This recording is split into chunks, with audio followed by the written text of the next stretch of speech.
everybody. My name is Dave Jackson, and this is Tales from the Backlog, where each week I'm joined by a guest to bring a game out of the backlog, play it, and discuss. My guest today is a friend of the show, one of the hosts of Monster Deer Monster Podcast, and he is one with the sea and moon. Welcome to the show, Dave Cox. Thank you. It's glad to be back. I've been on a few times, and the eclipse has aligned. I don't know.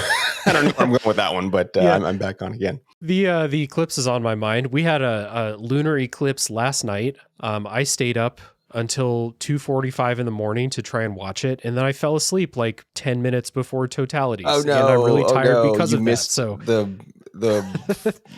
the blood worm moon. Yeah, whatever it is. It was very red. And I missed the best part, but the moon is on our mind today because of the game we're talking about. Real quick, like Dave said, Dave's been on the show a couple times before, and not that long ago, we did our episode about Dave the Diver, which was episode 130, and an episode on decarnation, and that was with Jala along with us. That was episode 140, and we're back today to talk about Lunacid, which is a first-person RPG developed and published by Kira LLC for PC in 2023. And if this is your first time here, first of all, I want to thank you for stopping by, and I hope you enjoyed the discussion to come. Here's how spoilers are handled on the show here. We're not going to spoil the story of Lunacid for a while. We're not going to kind of talk shop to the detail that only people who played the game would understand for a while. We're going to talk generally, no spoilers until we warn you that spoilers are coming. And if you check down in the show notes, there will be a timestamp for when spoilers begin for Lunacid. Until that point, you're safe. So, what is Lunacid? We have our top of the show quick pitches. I feel like I'm taking an easy one. Feel free to copy it if this is what you had in mind too, but I say this is Shadow Tower and Kingsfield run through a tumbler filter. Dave, what's the pitch for you? I was going to actually take a deeper stab at Eternal Ring. Okay. Instead, because of the ring motif, and it's also a FromSoftware title, and aesthetically. So yeah, I would say Eternal Ring with Vaporwave. Yeah, that fits for sure. We're definitely hitting on like that PlayStation 1, PlayStation 2 era of FromSoftware. Lots of different influences. I don't see the Armored Core in here, but a lot of the other ones for sure. And I'm sure we'll talk about that here. Quick stats before we dig in too deep. Obviously played this on PC. I played this actually on my desktop. I didn't try it on Steam Deck. 12 hours for me to get to the ending that I got. And there are multiple endings. There's more game to be played after the ending that I got if you really want to go after all of it. How long was your playtime? Did you play this on Steam Deck or was it on an actual PC? I played it on the Steam Deck. It handles wonderfully. I didn't have any kind of slowdown or hiccups. The game is not hard on the video card, and there was no ramp ups or anything from the Steam Deck itself. 18 hours is what I logged into the game. Yeah. And I'll get into why that's 18 hours and why I probably needed to tag another 5 hours in there or something. Yeah. There's a good variance depending on like how lost you get, how much time spent exploring you do, how much farming or grinding you decide that you want to do. So it can vary. I think 12 hours is on like the shorter end of play times. I think I checked, the how long to beat stats would kind of back that up. But anyway, Lunacid, we always try to give credit where credit is due for the main creatives on projects. Lunacid is mostly a solo project by Akuma Kira. That's where Kira LLC comes from. This person worked on basically like the whole thing and got outside help for some soundtrack stuff. We'll shout out the other names when we talk about music. And I'm sure there's other helpers along the way too, but mostly a solo project, which is cool. Always cool when you really get like a direct line into one person's idea of like the game that they want to make here. So we'll talk about that as we go, and we talk about the influences on Lunacid and how it all turned out. But solo project. Now, I put a thing out when I decided I was going to play this, or when I was told I was going to play this by the patrons of the show. And you responded, Dave, saying basically like you were up for it if we wanted to do the show. So what put this on your radar? Do you have a history with those old FromSoftware games? Why Lunacid? Yeah, I had played some of the Kingsfield Eternal Ring that I had named like all Mm-hmm. kind of on launch, and then just other kind of hack and slash first person, just old school. I've been playing games for a very long time, Yeah. and this caught my attention alongside a few other games that launched at the same time. I think they were on the Steam Demo Fest or Next Fest, Steam Yeah. Next Next Fest. Fest, Yeah. some years ago, and so I picked them up, and they're not expensive. Yeah. This style of game, thankfully, but even if it were a little bit more, I still think that the value is there. And I was playing this a while prior to your poll. Saw that like you weren't getting a whole lot of traction, and I was like, you know what, I should, this will give me an excuse to like get back to the game because it kind of got lost in the shuffle Yeah. of the backlog, and this was a good chance to pull it to the front and give it a go, like just from the start. Mm-hmm. Yeah. I became interested in this when it was in early access, and I believe I think I saw it in an Iron Pineapple video was the first time I ever saw. And as someone like, I think I saw that like right after I had just played Kingsfield 4 for the first time, or like pretty soon after. And I love that game. So I was like, oh, someone's doing a Kingsfield, just like their own version of it, an indie version of it. So it was in early access. I bought it a while ago, like when it was still in early access, but I don't tend to play early access games. Even if I buy them, I'll just buy them and stash them for later, for when they're done. But it's a nice way to help projects that you believe in, I suppose, to just buy early access stuff. So that's why I bought it. And I kind of wanted to finish Shadow Tower Abyss before I played this too, because I knew that was another draw of inspiration for Lunacid. And I did play Shadow Tower Abyss last year. So it was finally time. It went into one of my polls on Patreon, and the people voted for it. It won the poll, which is kind of surprising. I can never really pin down like what games are going to win those polls. Sometimes it's like the obvious popular choice wins, and sometimes Lunacid wins, which, like you said, when I put out the thing that was like, I'm playing this, I'll be looking for a guest for the show. No, everyone was like, well, I want to hear you talk about it, but I haven't played it myself. So I appreciate you responding and willing to join the conversation here. This game's really cool. I like this. I think that as a fan of Shadow Tower and Kingsfield, I think this game really captures what I like the most about those games, which is like the vibey exploration, finding treasure, weird enemies and stuff like that. Not really caring too much about the stories, just kind of picking those up as I go along a little bit. But the exploration and the kind of like feel of dungeon crawling in those games is really, really my shit. I love it. And Lunacid really, really captures that really, really well. I think that it's going to end up being, and we'll talk about this like in more detail later, but I think it's going to end up being a great onboarding type of game for someone who likes this, or someone who wants to try this kind of RPG, because it's more streamlined and less like obtuse, more easily understood than those older FromSoftware titles. And you can just buy it on your PC. You don't have to emulate it. You don't have to go get a physical copy. You just go buy it on Steam. It's not that expensive. So I thought this game was really cool. There's a couple things we'll talk about later where, like, you know, some criticism, some nitpicks maybe, but overall, I really enjoyed the experience of playing this. Yeah, same, and pretty much echoing most of those points.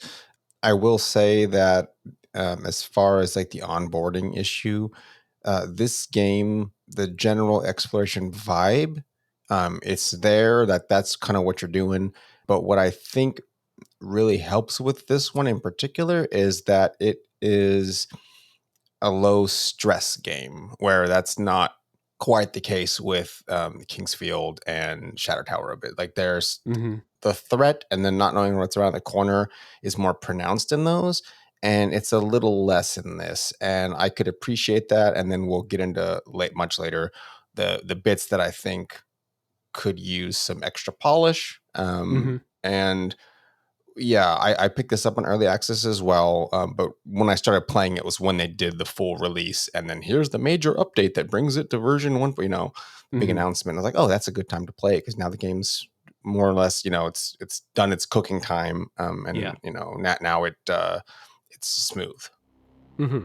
It is a pretty smooth experience. We'll have a lot to dig into, so we'll take a music break here. We'll kind of get into the vibe of Lunacid, and when we come back from the music break, we'll set up the story.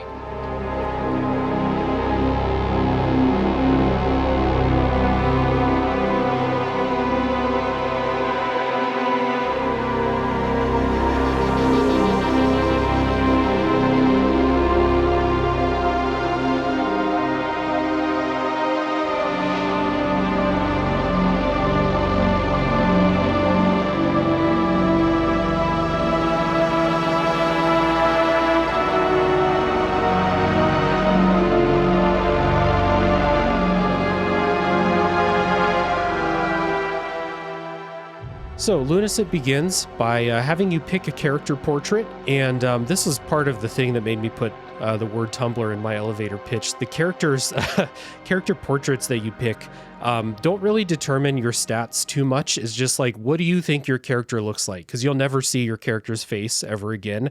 But there's really something for everybody in these character portraits. The default one reminded me of like a DS Castlevania looking character. But there's furry characters, there's skeletons, there's knights, there's all kinds of different characters that you can pick. You name your character, you also pick your pronouns. None of those things play into how the world reacts to you whatsoever. I'm actually not clear on if your character actually still has a body in this game, because when you're playing, all you see is a severed hand that's holding your sword or whatever you're using to fight. You don't see your feet. You don't see the rest of your body. At the beginning of the game, your character gets their hand cut off. So I wasn't clear. Did you know? Are you just a hand, or do you have a floating hand in front of your body? I believe you have a floating hand in front of your body, and that ties into one of the secret endings, which we'll get to eventually. Okay, fair enough. Cool. So I picked the Castlevania looking default character. It looked like the one in like the key art. So that's what I picked. Do you remember which type of character portrait you picked? Oh, I remember because it's in the status screen, so you see it all the time. Yeah, you do see it there. Yeah, I have the most emo ninja guy. Yeah. So, like I said, there is something for all kinds of moods as you're picking what your character looks like. So, the story kind of set up for Lunacid is your character is accused of a crime and is banished to this thing called the Great Well, which is an underworld prison that nobody has ever escaped from. At the beginning of the game, your character like gets tossed in. You try to claw your way out. This all happens in a cutscene. The kind of like body tossing guy cuts your hand off with an axe and you fall down, and then he kicks the hand in after you. And then you play the game and you just see a floating hand. And I love I just love like the visual look of that. Like you don't see anything of your character. You don't see any armor changes or anything like that. You're just a severed hand. You can like see the bone inside of the wrist and stuff like that. I thought that was cool. Yeah, and I've because I played this game in like fits and starts, at least from the beginning. I was already playing it prior to agreeing to do this, so I forgot that you had your hand lopped off, and I was just like, "Oh, Yeah. your hand just floats there," and I didn't. It didn't key to me that that's the radius and ulna sticking out. I think I remembered it later, but I was going, "You just have a floaty hand." That's just what because it looks like if you play a game in VR. Your hands sometimes float in front of you like a disembodied hand. So I just was thinking it was like that, even though I was like, oh, that's pretty gruesome. And then, oh yes, because you do get reminded of that later on through NPC dialogue. Hmm. Yeah, I think it's also kind of like a people get really weird about first person games, and it's like you need to be able to see your feet, you need to see your hands, or like all this other shit, and which I don't understand. Like in 1996 maybe, but like not now. I don't. Who cares now? And so it seems like a funny gag to just be like, no, you're actually just a floating hand. We're not worried about you seeing the rest of your body or something like that. So. The reason we're spending so much time on this introduction and how fun I think it is because that's kind of where the storytelling stops for a very long time. It's very, very sparse as you go through the game. You'll talk to some NPCs. You can do some like Dark Souls ass NPC side quests where like you'll probably not complete most or any of them unless you're following a guide.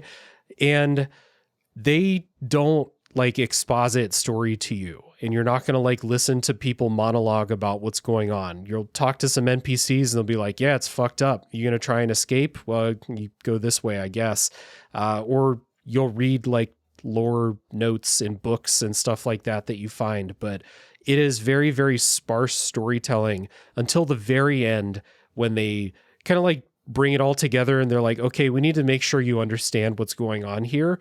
But for the first 11 of my 12 hours, it was very much just like, oh, vibes, backstory, weird character side stories. That's basically all this was for me. I don't know about you.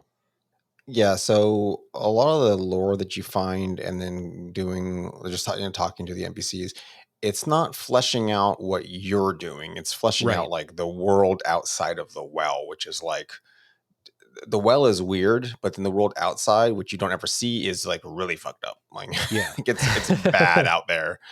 And this well has developed its own ecosystem due to all the people that were thrown in and like didn't immediately perish.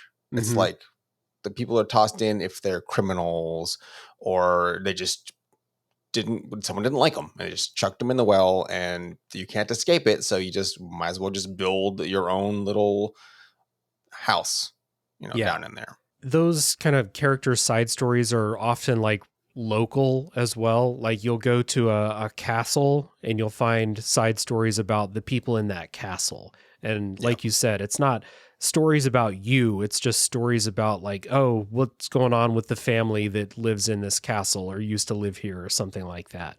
So it is just kind of like little flavor as you go through.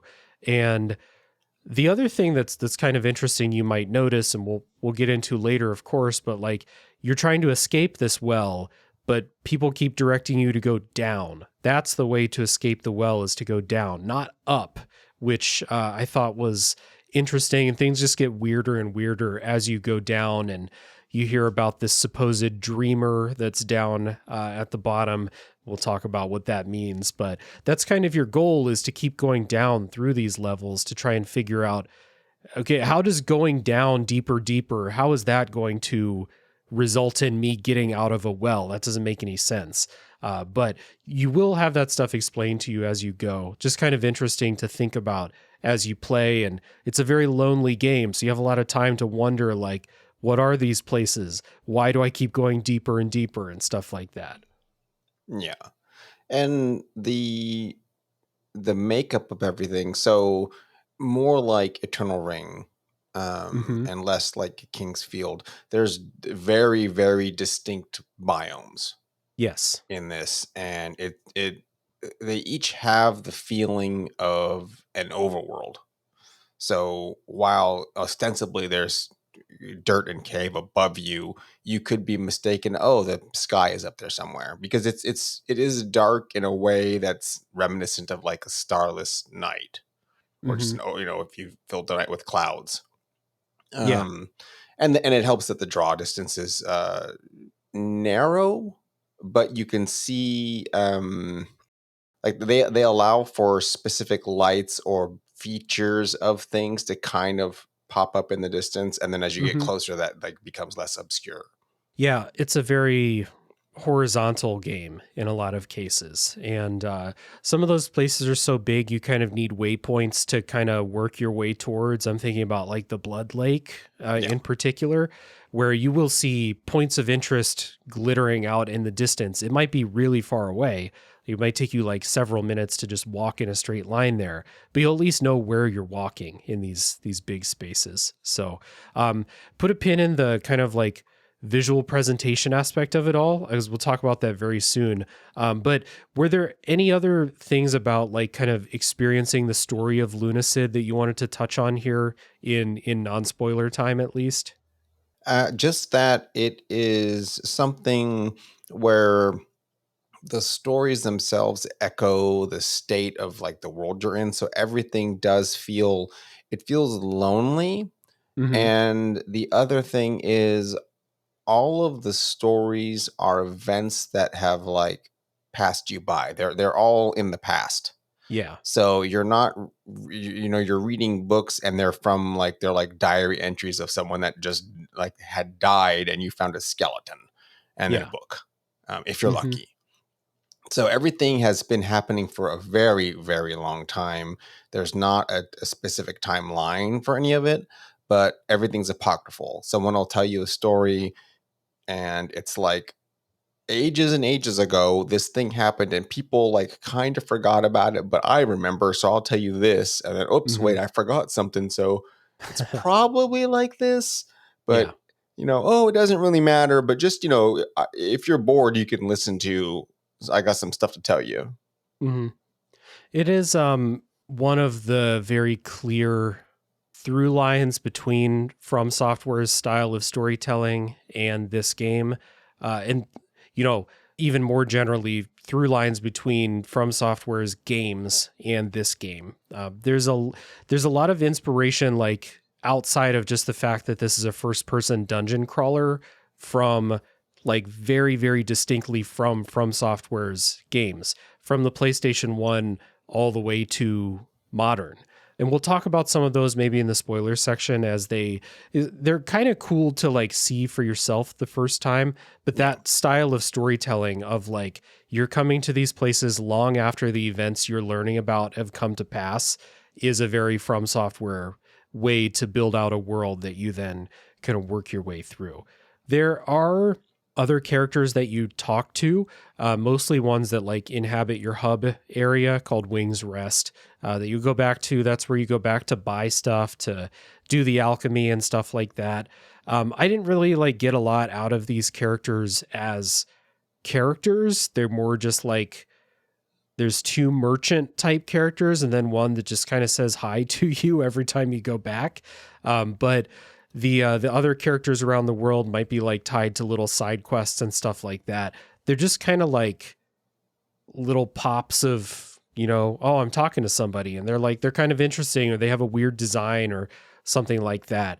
It's another kind of like, maybe this is unfair to directly compare to From Software, but it's another type of thing where it's like these characters don't ultimately matter too much in like how you're going through the game. They're just like, this is a fun little crow character and she sells me all my stuff. And her name is Cheryl the Crow, right? And then stuff like that. So I think people's mileage may vary on like how cute and charming they find these characters, because I think that's one of the design goals, is to make cute, memorable, charming NPCs in this very lonely world that you're in.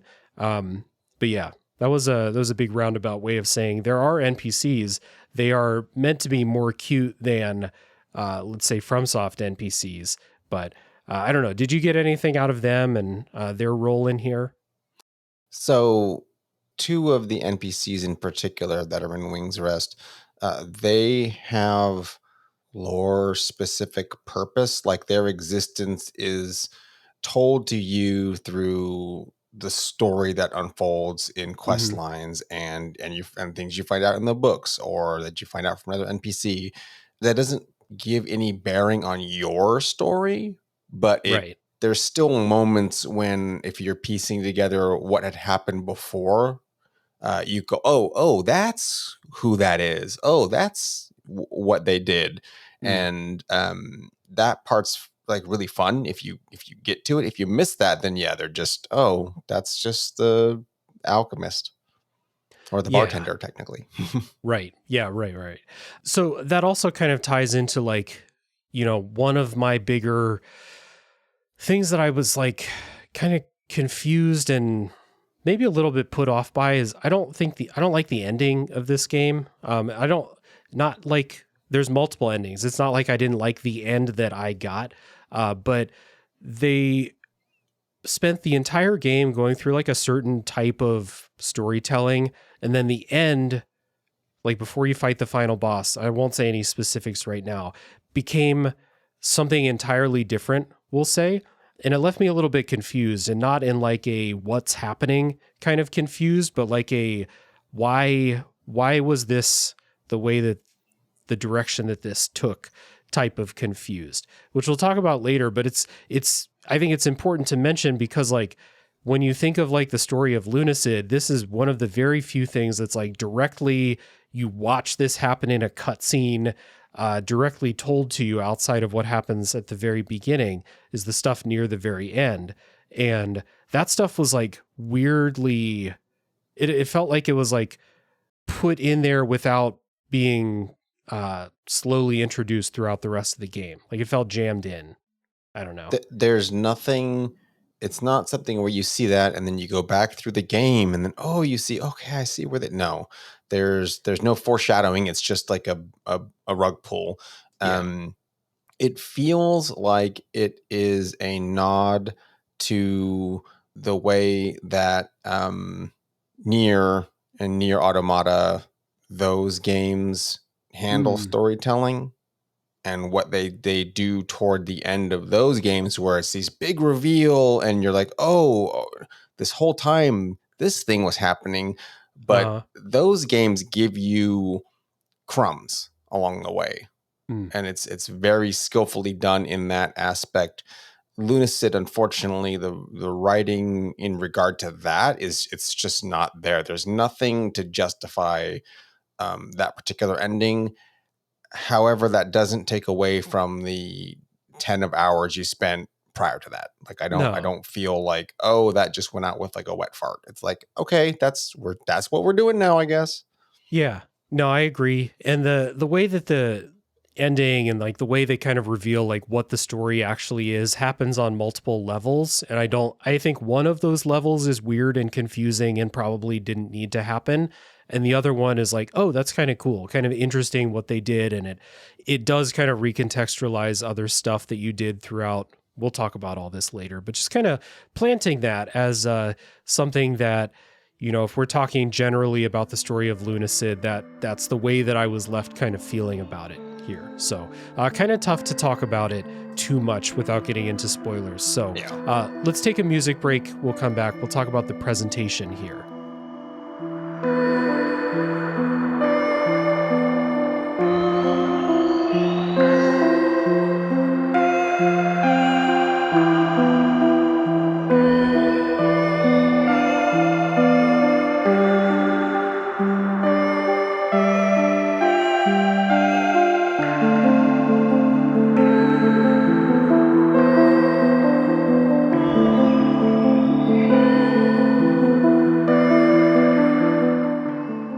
So we had kind of talked a little bit about the visual presentation, that kind of PlayStation 1 vibe to it all. I think that obviously this is like a really popular way, a popular aesthetic, we'll say, for a lot of, especially indie developers, probably only indie developers. There's no, fucking Sony is not making games that look like this, but it's a really popular aesthetic these days. So how did you feel about the way that they kind of like, built out this game using this PlayStation 1 looking aesthetic? I mean, it was right in my wheelhouse. I like that aesthetic. That's end of high school, college years for me. So I was already like an adult when I was playing games that look like this. What I do enjoy, and then it's another conceit, I guess, of indie games in general, but they give you like 4 different filters that you can overlay and then play the game through, like I want scan lines. I want it to have a vaporwave effect. I want it to look like a classic. So you can change the way the game looks, specifically with the lighting, and it does alter the vibe at least. Hmm. That's interesting. I didn't know about the filters. I must have just left whatever the default was Go on back and there. look at them. It's completely. It's like putting on I don't know, an Instagram filter. Like it totally changes what it looks like, at least as Interesting. far as visual presentation.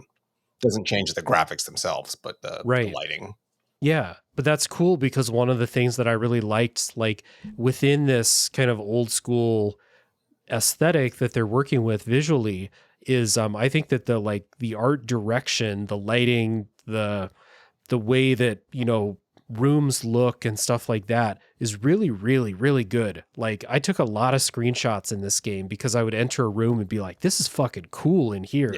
Like, so you think of or I don't want to say you or me, but like, people may think of this PlayStation 1 or N64 looking aesthetic that a lot of, games are pulling on that nostalgia for visual design. And they may think, well, like, oh, like, well, it's kind of plain. Like they didn't have the lighting technology back then, or they had to get really creative in a lot of cases to do that. But in Lunacid, it's like we're using modern technology with the retro aesthetic. So we're able to set up like, I'm not saying it's like Unreal Engine 5 lighting or something, but it's really impressive how they create like the way that these places look. And there's some really striking visuals as you walk into a new area or something like that. Yeah, they did really good with the set design. Like when you're approaching, like you said, new rooms or the new areas, it's like everything is very visually distinct. You don't Yeah. that doesn't muddy it. And then also, so the other thing that a lot of the nostalgic games pull forward is like pixel graphics Yeah. and just the depth that they've put into or doing the 2.5D where it's pixel graphics, but then like the backgrounds are fully rendered or like pre-rendered 3D, and they're paying homage to things, but they're using, like you said, current technology, and it's just like light years ahead. Particularly when you have these models, and then you can use new engines for the light sourcing, and that just changes the whole game. It's reminiscent of when they put out the RTX, the light shading, ray tracing, Yeah. and then did that with like Quake 2 or something. And you're like, oh, that Mm. just changes. No, nothing to do with the gameplay, but man, it just looks fantastic. And this isn't like the most stellar looking game, but it's doing perfect service to like the source material while making it not look dated. Like I'm not playing this and going, oh, it feels like I'm just playing an old game.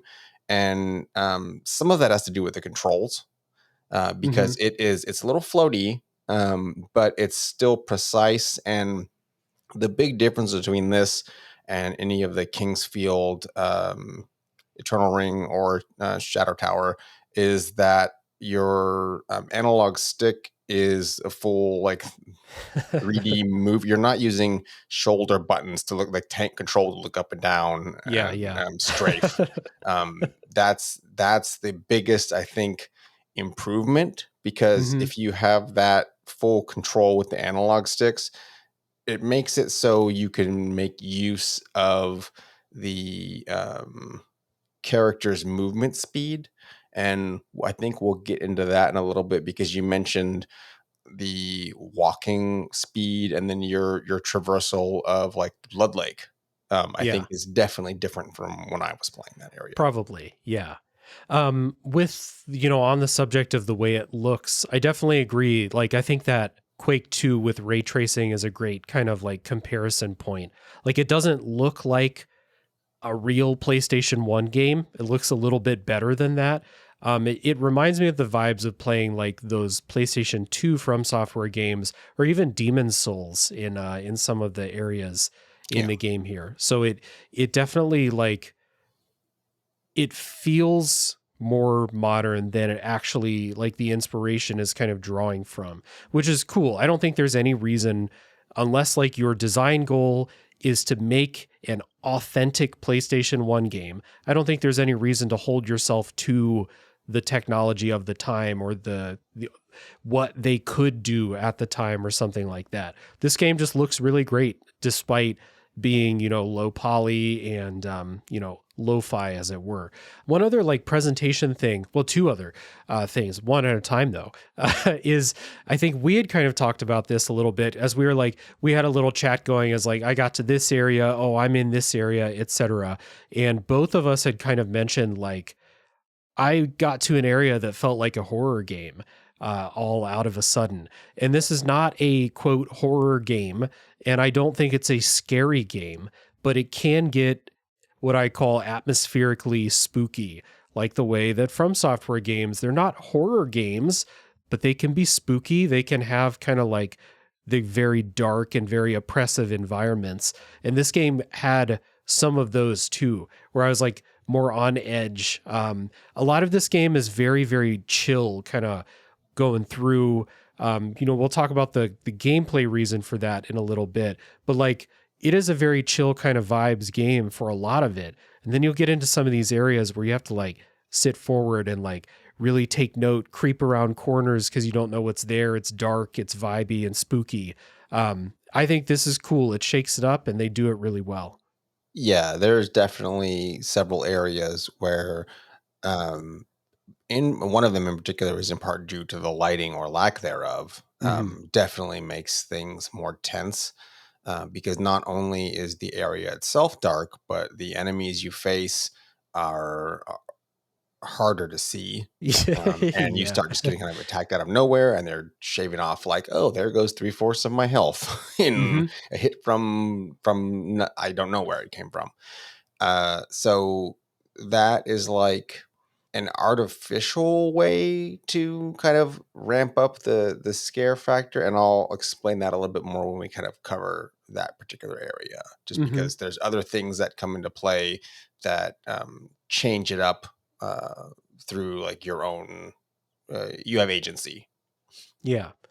Good to note those kind of like dark areas where you have to get around by either using or creating light sources. And that's where one of the places where like the lighting was pretty impressive, again, beyond what a PlayStation game could do.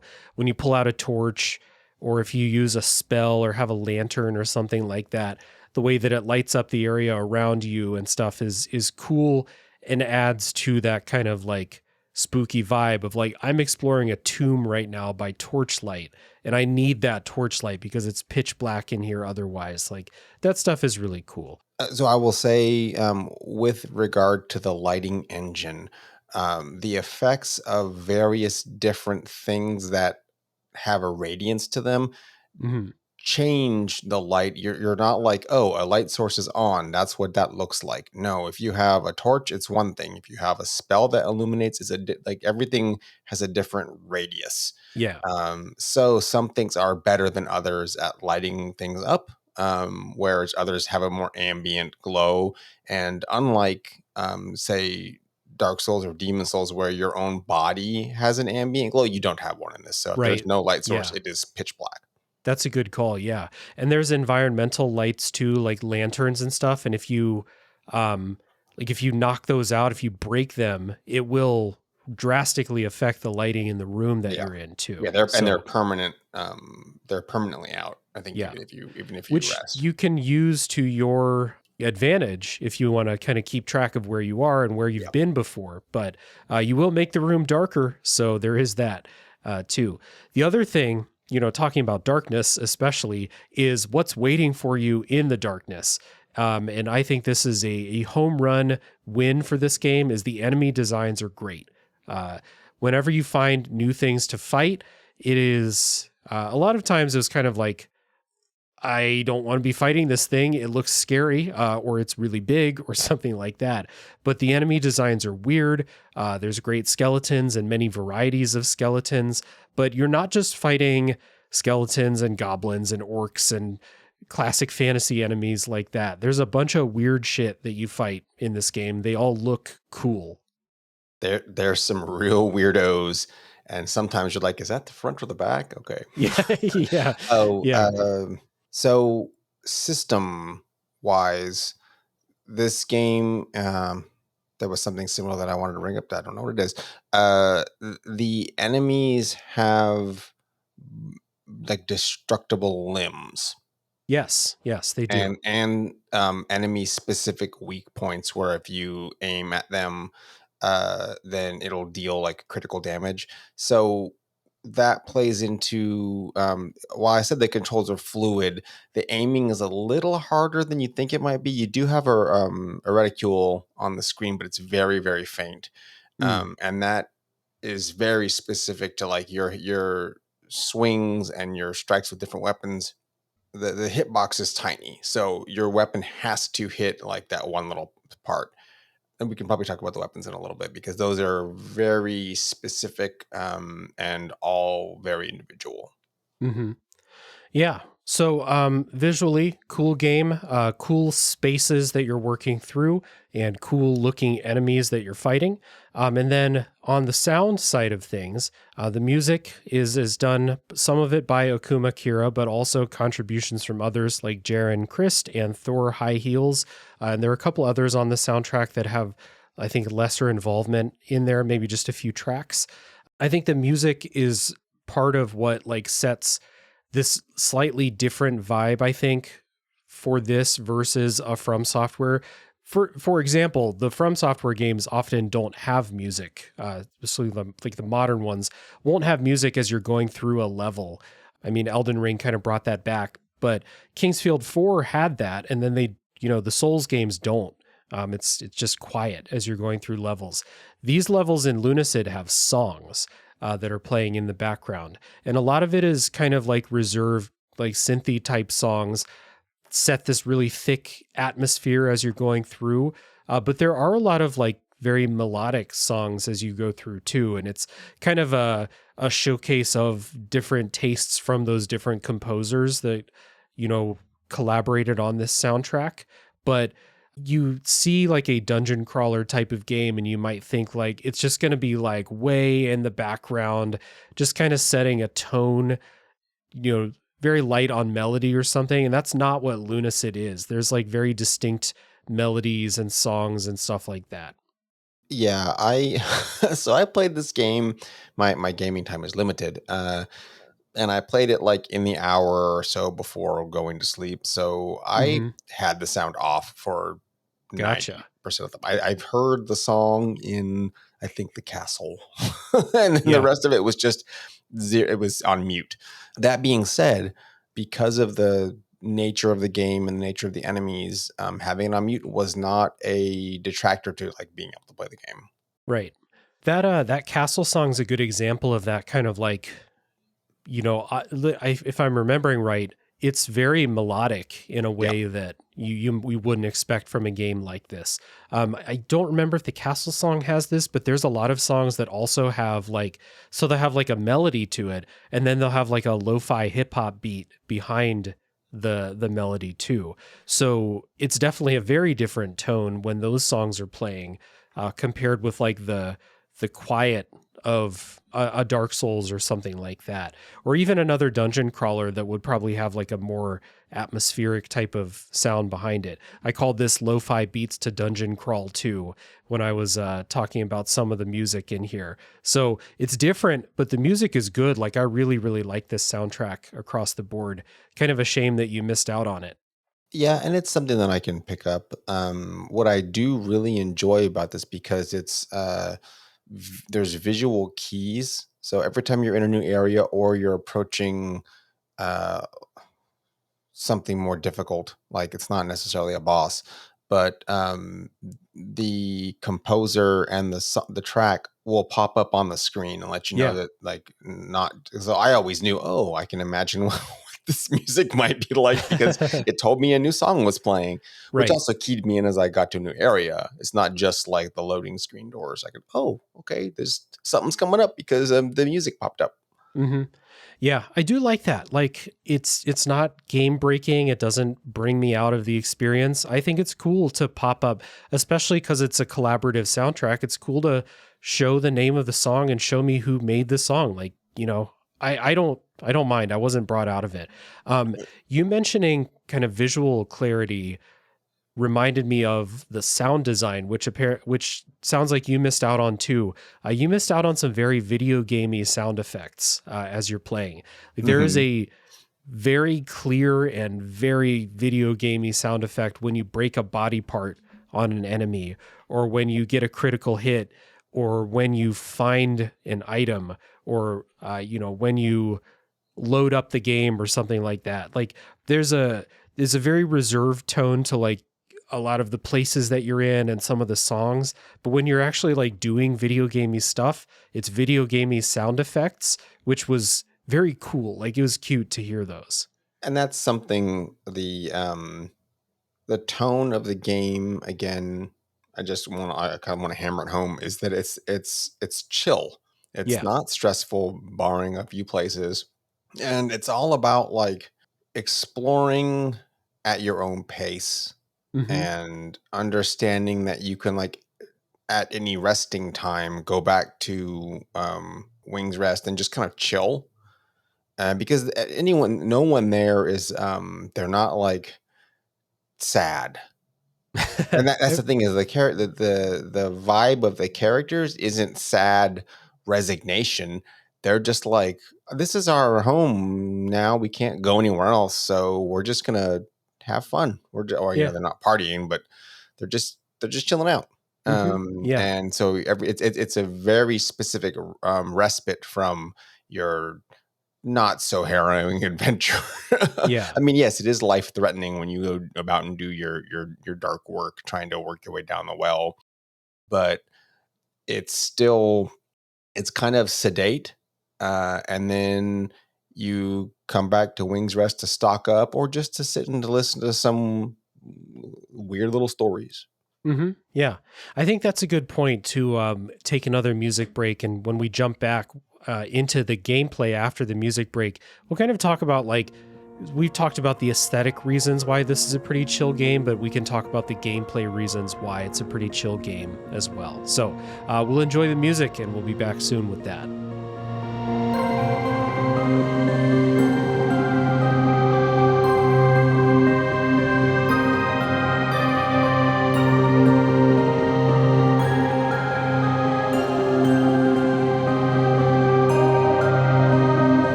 So it is a chill first-person dungeon crawling game, Lunacid is. And I think that a little brief setup here, you have 2 spell ring slots that you pick up. You use those with the shoulder buttons, and then you use the left trigger and right trigger to block and to attack with your melee weapon, or if you have a crossbow or something, use that to attack. So it's set up so I think they want you to use magic and traditional weapons, we'll say. What I think contributes to this being a chill game from that gameplay side of things is that this is not a hard game for the most part. There's, by my count, 2 bosses that you have to fight. There's a couple extras that you could fight depending on, if you're going for a special ending or something like that. So when we talk about like that inspiration from FromSoftware, that's one of the most famous things about them is the difficulty of their games. And like Shadow Tower Abyss was not a super hard game, but Kingsfield 4 was not an easy game. And then, obviously they're more modern games. That's almost what they're most known for. Lunacid didn't seem to take that aspect of inspiration, where so many people will be like, we're super inspired by FromSoftware and Dark Souls, so we're going to make a game that's really fucking hard. And that's what you want. You like those games because you want a challenge, right? And Lunacid is more like, we're going to take those exploration vibes. We're going to make places that are fun to explore. You'll fight some stuff, but it's really about exploring and finding treasures and stuff like that. Comparatively, there's not a whole lot of combat in Lunacid. There's combat, of course, but it's not like every single room or every 30 seconds you're fighting something. There's like long, empty stretches in this game that feel weird how empty they are. Not in a bad way, but just as you're going through the game, you're like, there's an entire set of hallways with nothing to fight. Like, this isn't what video games are.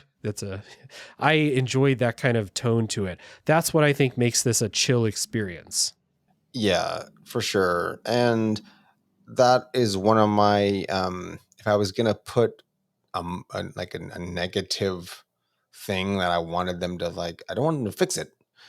I would have liked a few more enemies, and that makes it difficult because there's a balancing act that you have to do there to keep the mood you have going and keep the feel of the game and add like a little bit more challenge.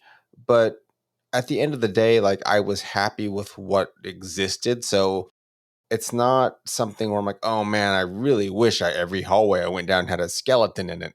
It's more like coming to terms with what the game is presenting to you and taking that time to breathe and enjoy a bit of a walking simulator because that's what you're doing. Yeah. And revel in like the peace in between the bouts of conflict. And a lot of the battles you don't even have to engage with. You can just kind of like avoid them. You can avoid most enemies. And that comes in, well, generally you can probably avoid most enemies if you put your points into specific stats. Yeah. So there is a stat building aspect to the game too.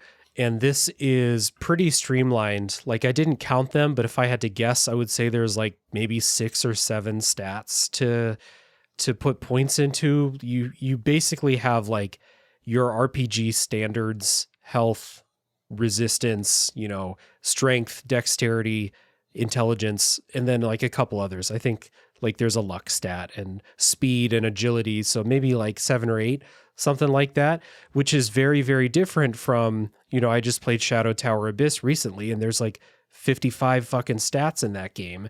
And, it's very hard to figure out what some of those stats do because you look at them and you're like, well, what's the difference between enlightenment and intelligence and wisdom in a game where you don't have charisma checks or something like that? Like, there were so many stats in some of these games that Lunacid drew inspiration from, but Lunacid is very, very streamlined.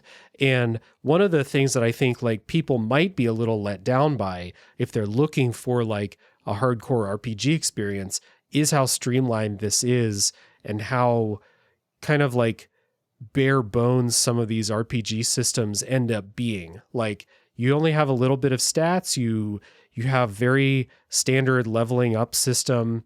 You don't pick up different like armor pieces to wear. Like, you never change your armor. It's just rings, and then your weapons. Those are the things that kind of change the way you approach stuff, basically.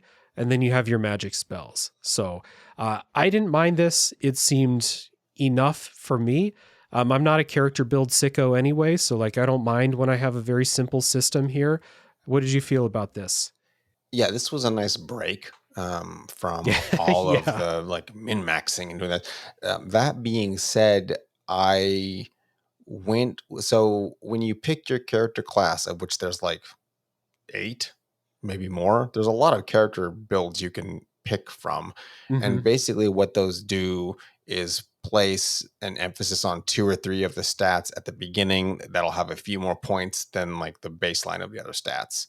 Yeah. So it's just different combinations of like what you're better at. There's no stat based requirements for spells or weapons. You can use anything.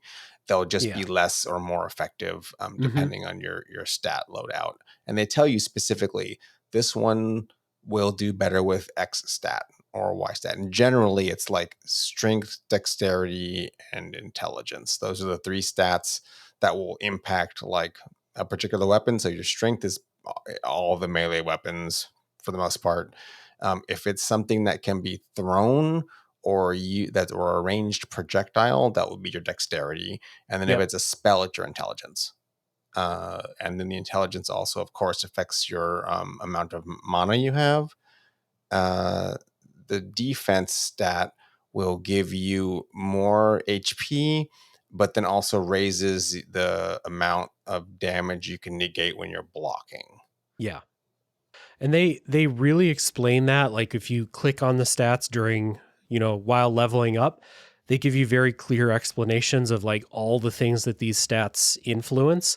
It's just very streamlined as opposed to a lot of other RPGs. Like I had been playing a little bit of Warhammer 40K Rogue Trader, which has a million fucking things to think about. And Lunacid, like you said, it's a nice break to open up a game and be like, okay, I have one equipment thing to worry about. I'll equip some magic rings, and I have just a handful of stats to think about.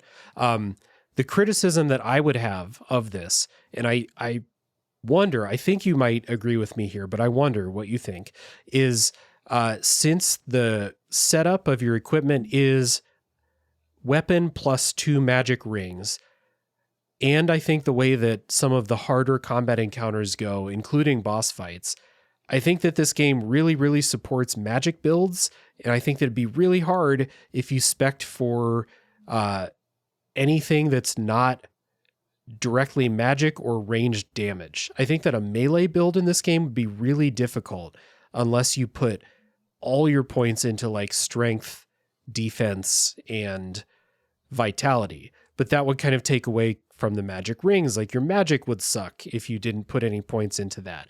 I think that what I'm trying to say is I think this game is built to be played as a kind of spell sword type character. And if you don't, I think it'll be a lot harder.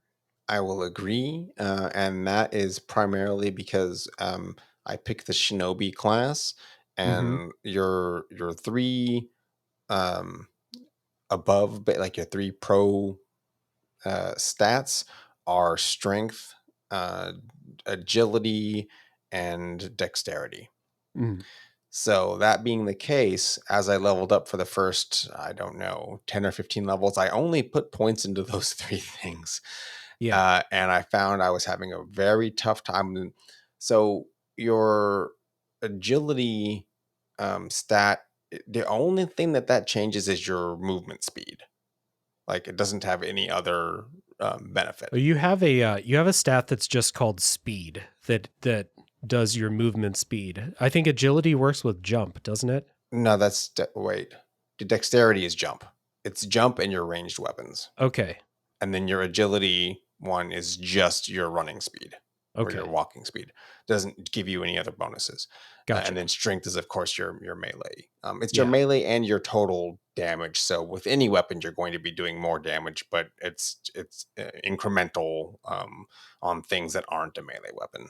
So that being the case, for the most part, I was doing like really good damage with the sword I had found, but I wasn't putting any points into defense or resistance. So if I got procced with like a poison or any kind of detrimental status effect, it lasted a very, very long time and almost like either killed me or I had to like beeline back to a resting spot.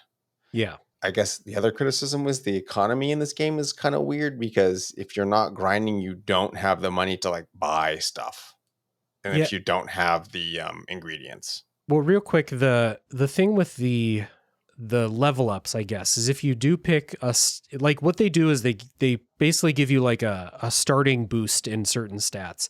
And the cool thing is that you can kind of change course during the course of the game if you want to, but you might end up a little, spread out a little bit too thin.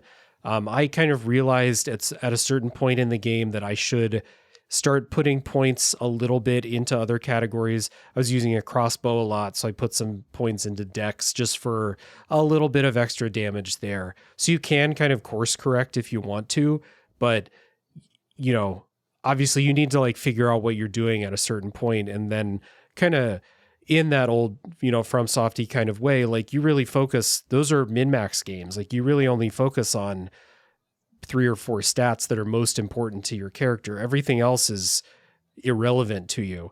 And when you get to the harder stuff in this game, I feel like you do need to have really good stats in your damage areas and in your health and stuff like that. Or just have a million potions, which goes into the kind of economy part of it.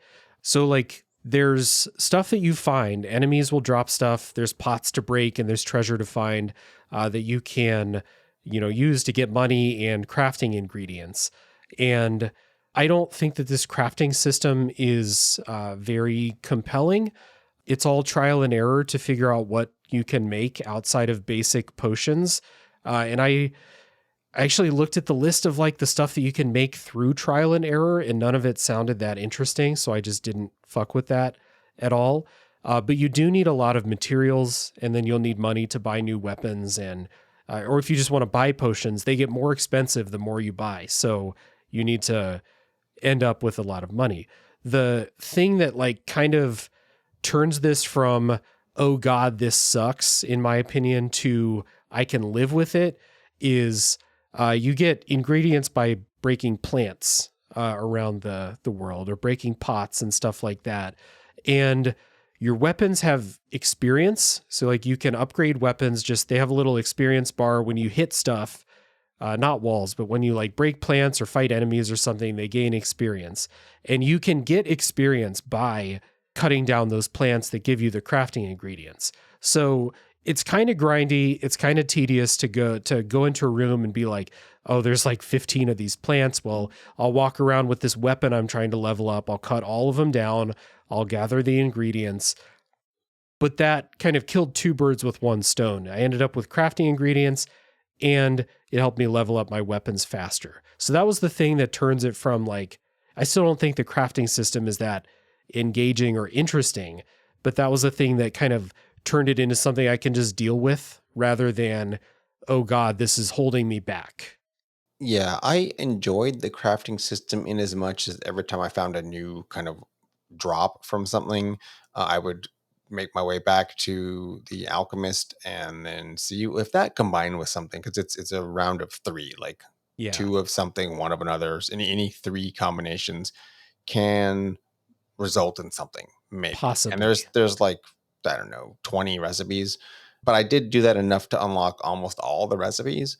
Interesting. And as you said, they're like, not everything's useful given like the dearth of enemies. If there was more combat involved, then I would have been more inclined to grind and like get more stuff to do alchemist stuff. Or if the levels they're not huge, so there's items that are basically like a glowstone. It's these banners you set down that can mark your path. I had them, but I didn't really find a use for them because I could Yeah.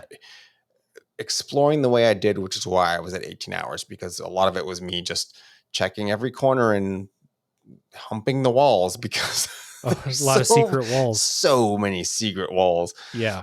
Was a lot of that. And as you mentioned, it's not every weapon. It's like some special weapons have the potential to be upgraded, Yeah. and that takes a while, and some of them take a long time to do. A few of them are really, really worth it, and then other ones I got the next step up, and I'm like, I'm not using that. Okay. Yeah. You do run into that situation sometimes where like you work really hard to upgrade a weapon, and then you upgrade it and it's cool and the stats are great. And then like 5 minutes later, you find a new weapon that's better. So Yeah. you're like, I used all that time. I'm never going to touch this weapon ever again, despite, spending the last 2 hours trying to upgrade it. That kind of sucks, but the new weapon you found is probably cool. So I didn't, it ultimately didn't like make me mad I spent that time, because I didn't like say, okay, I'm going to take 45 minutes and go whack trees and upgrade this weapon. It was all just kind of natural as I'm exploring through the levels, and it's fun to explore.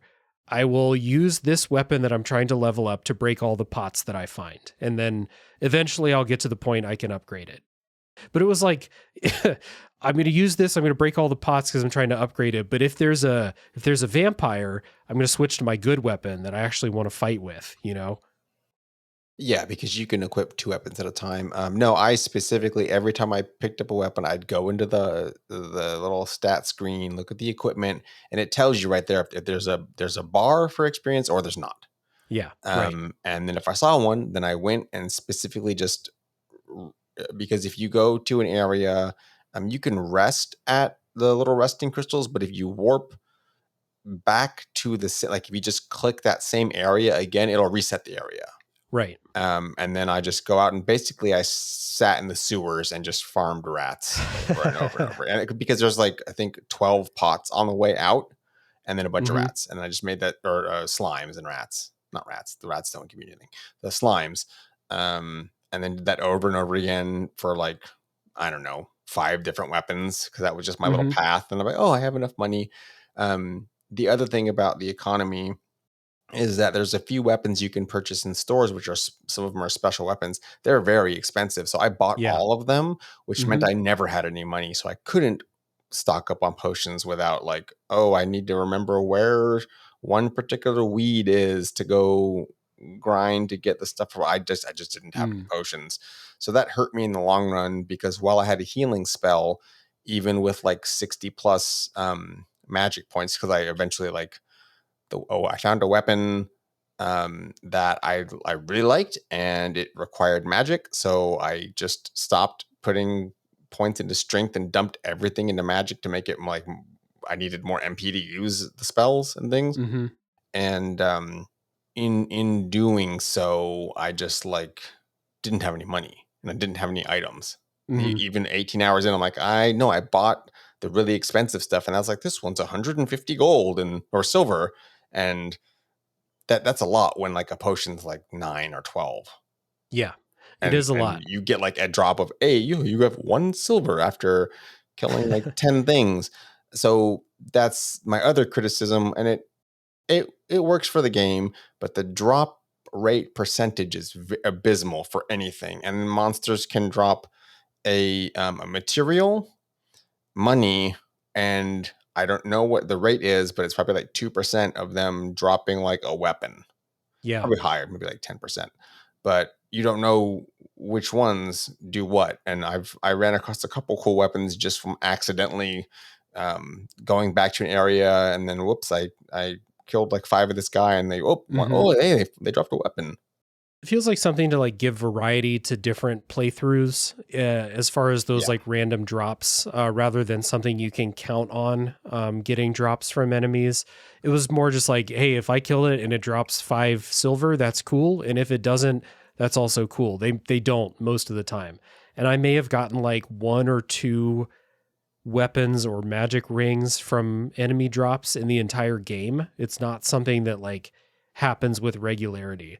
So just kind of like a cool, like, oh, I killed this snail and it dropped an ice sword or something like that. And I killed that snail 10 times, never dropped anything for me. It's just a part of your game, not a part of my game. And that's okay because you get so many weapons as far as that is concerned. You'll use like 3 of them. Yeah. But yeah, so that being said, were I to play through the game again, there's streamlined things you can do, such as I know specifically I don't need these 10 things that I spent so much money on. I don't need them. So I would be okay. I'm investing the money I find into potions or into something else I can actually use. Versus I didn't know what did what. So I'm like blindly just saving up money for things going, maybe this is going to be really cool. And it like ended up not being, but it bankrupted me. It's like, that rapier that they're selling in the shop for 200 silver. That sounds cool. I would like a rapier. And then I bought it and never used it because it was worse than the sword I was already using, and you can't upgrade it and you can't block with it. So it's like, okay, well, there's 200. That would have been 20 potions had I used that money on potions.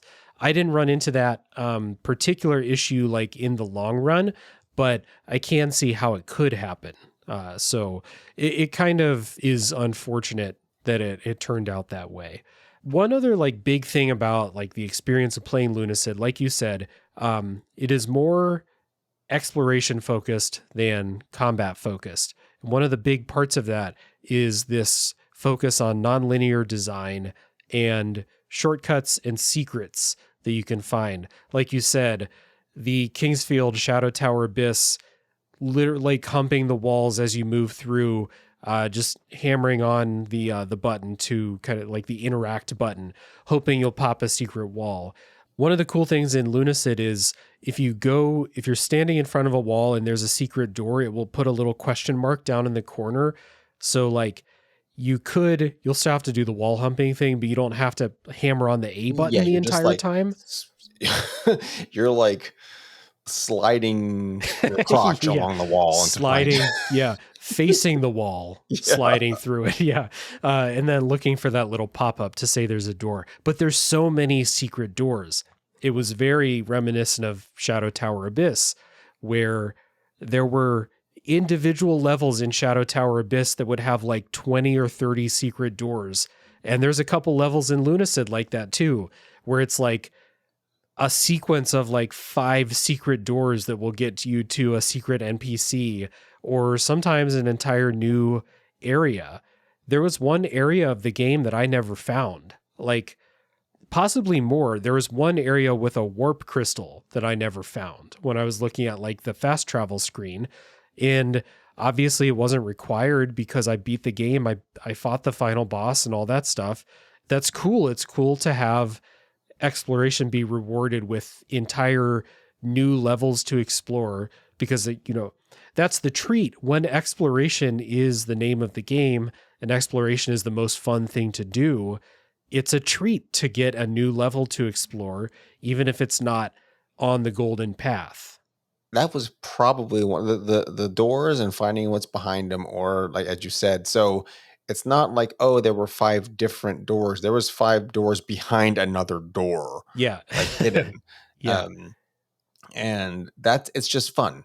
But you get an item or a chest or something, or a lot of times it's a shortcut. Mm-hmm. I don't think I liked that the doors close behind you, because then you'll forget where they're at a little sometimes. Mm. Like if you opened a secret door, it closes again, and it'll still be openable, but it hides itself. You do have to remember where it is. Yeah. Yeah. And a couple areas are like, no, there's a lot of secret doors, and I forget, okay, wait, what was behind? I need the path. I want the secret path. I don't want like, oh, it's a door with a chest I already opened.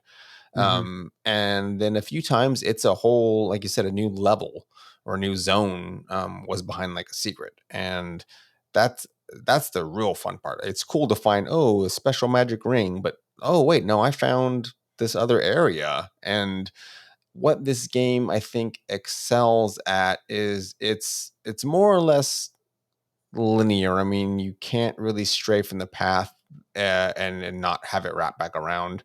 But I think that this game works really well in that water cooler or playground sense, to where it's like, oh, did you find this?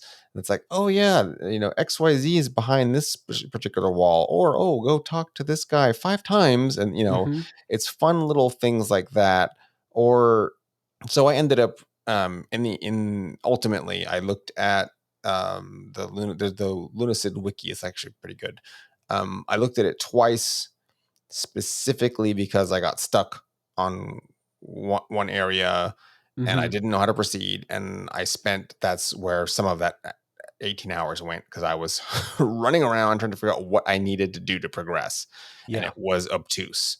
And the other one was, there's one specific quest I wanted to do, and I just didn't know what I needed to do to resolve it. And ultimately there was multiple things you could do to finish that quest, but there was one like a quicker way, and I just did that one. Mm-hmm. And you can get to that organically. I just wasn't pressing on forward as much as I needed to. Yeah, it is linear in the sense that like there is a linear path to get to the end, but it's not linear in the sense that it's going to tell you what that path is. You will like just poke around at every available path to you eventually the ones that are dead ends are going to turn into dead ends, or they're going to be too hard for you. Like that happened a couple times where I would find myself in an area where I'm getting killed in 2 hits. And I'm like, I'm not supposed to be here right now. I will remember where this is and I'll come back. It's that kind of game. And then I'll explore those other paths that are available to me. And I was able to find, the critical path to finish the game without looking at a guide. There was a couple points where I was kind of stumped on like, I know I need to get up there. How do I get up there? Like there were a couple points like that.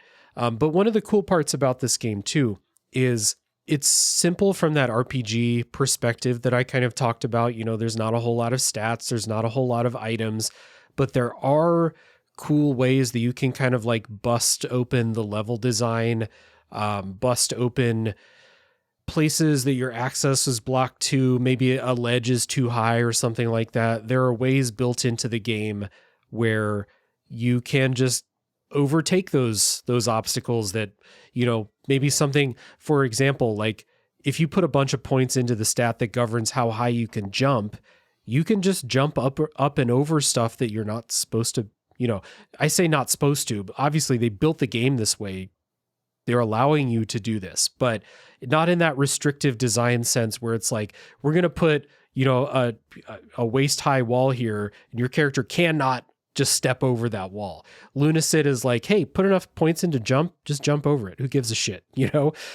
There's a couple of spells that give you like very game breaking utility for getting past obstacles, we'll say, where it's like, I remember talking to you about, oh, I got stuck in this death pit where the walls were too high for me to get out of. So I had to quit and like go back to my last save and reload. And you were like, oh yeah, I used this to get out of that pit, which I didn't have access to because I built my character in a different way. And there's like some cool ways that you can use spells to interact with the environment. So like it's simple from that kind of like stats and gear perspective, but the interactivity with the environment can get kind of game breaking and creative in a lot of cases. And I heard on like Watch Out for Fireballs covered this game, and I listened to them talk about like, oh, I used this spell to like, bust open this level and just kind of beeline right to this thing I wanted instead of doing the intended path. And it's like the game let me do it, so I'm doing it. And I didn't find it, but it's cool that all that stuff is in there. Yeah, it definitely makes for a varied playthrough. The jumping over things is something that I had like 30 plus points into dexterity. So I was like Yeah. floaty jumper guy. Yeah. And I could jump over any enemy, some bosses, and access a few, like I could just clear if I could step on a little stone, it makes me just tall enough to jump over and get to a little area. So I was able to access a few things earlier than I like naturally would have been able to get to. Primarily, I was using the jump to avoid things because a lot of stuff just kind of charges that you just jump over their head. And then the other thing is I had more points into agility, so my running or my walking speed is like a sprint. Nice. And I had that early on because that's the thing I put the most points into first because I was tired of trudging slowly. And I mean, it's not like a crazy fast run, but like it made the Blood Lake tenable. Like it took a little while, but it was nowhere near, like, because you visit that area a few times just because it hubs to like 3 other places. Yeah. But the first time, oh, this is a little bit slow. Good thing I have some points into speed. And then later I'm like, I'm just mowing through this. I'm probably leaving a huge speedboat trail behind me. I was going to say, you're like a jet ski going through that. Yeah. My character was slow as shit. So like walking anywhere and like you're walking, there's no run button. So right. It wasn't like a thing where I was like, this is a bad game design thing. Your character walks too slow. It was just like, hey, the stats there, I can put points. If I want to walk faster, I can spend the points. And I decided not to, so I'm going to live with my slow walk speed. But if you build your character differently, you can, like you said, jet ski your way through it. You can jump really high. It's cool that the developer was confident enough to say, I've built out these levels. They have a pretty intended order of like how you get from this place to this place. But if you choose to use these spells that you can find or put a bunch of points into your jump stat, it reminds me of Morrowind, how you can kind of become a Yeah, superhero at a just by certain jumping. point. Yeah, just by jumping or levitating in Morrowind. As if Yeah. they got rid of that shit immediately once they, got a little bit more mainstream with that series. Because it might have broken the way they, render the levels and stuff like that too. But it reminded me of in Morrowind where it's like, they have an intended way for me to get up to that place somehow, but I'm going to float because I decided to put points into, making a great levitate spell. And Lunacid kind of has that same kind of feel where if you want to do it, or if you're lucky enough to stumble across the ring that lets you build stuff you can climb on, then go nuts, have fun. And I love that approach.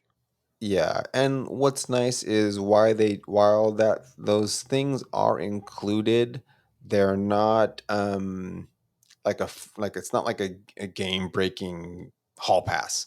So, Mm. for example, there's a spell that summons a fairy that fires like death beams, and for the longest time, I didn't realize every time I'd summon it, and then if you press the summon button again, it'll create a second fairy. Mm.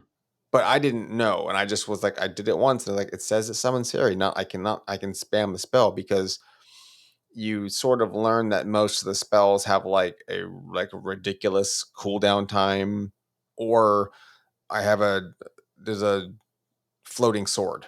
And when you have it summoned, it stays close to you and just dices enemies. But Hmm. while it's out, it consumes magic. Yeah. And if you press the spell button again, you dispel it so you can save your magic from just draining. So Hmm. I for some reason thought that the fairy of my own accord would just vanish if I pressed the unsummon button. But no, it pops up a second one. I could have used that like a long time ago if I'd realized you could have two fairies out. But my point being, so say there's a spell that creates extra stones that float in the air. You can do that, and it's a small chunk of stone, but you can only summon two chunks of stone. So you can't Hmm. just like, oh, I have more magic. I could just make more of them. No, they like once you try to do a third one, the first one will crumble away. Mm. So you're left with just whatever the next. You can only have two out at a time, I guess is the way to say it. But they did Yeah. that with a lot of the spells, and I think that that's to the game's benefit, because if you were just freely allowed to like, I'm going to make a staircase to heaven, you would have just technically climbed out of the well. That's true. Yeah.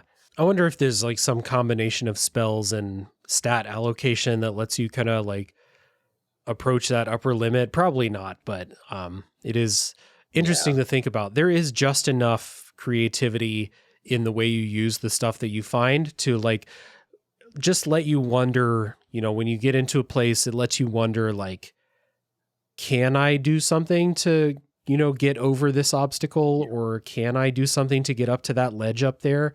And a lot of times the answer is yes. But like you said, not in a way that will like take you straight to the credits or anything like that. It's just problem solving and creativity within the confines of like these little systems that this game has. So it like that's not the name of the game. It's not like immersive simi and like in its totality, but there are little pockets of that where you can use this stuff creatively, which is cool. And it's always yeah. cool when a developer, surely they knew about this, when they saw this, even if they didn't intend it. And maybe if they did, it's cool either way that they're like, yeah, I want I want people to do this to get up to that ledge. But if they find another solution, that's cool too. I don't care. Like, that's nice. It's good to see anytime you see that.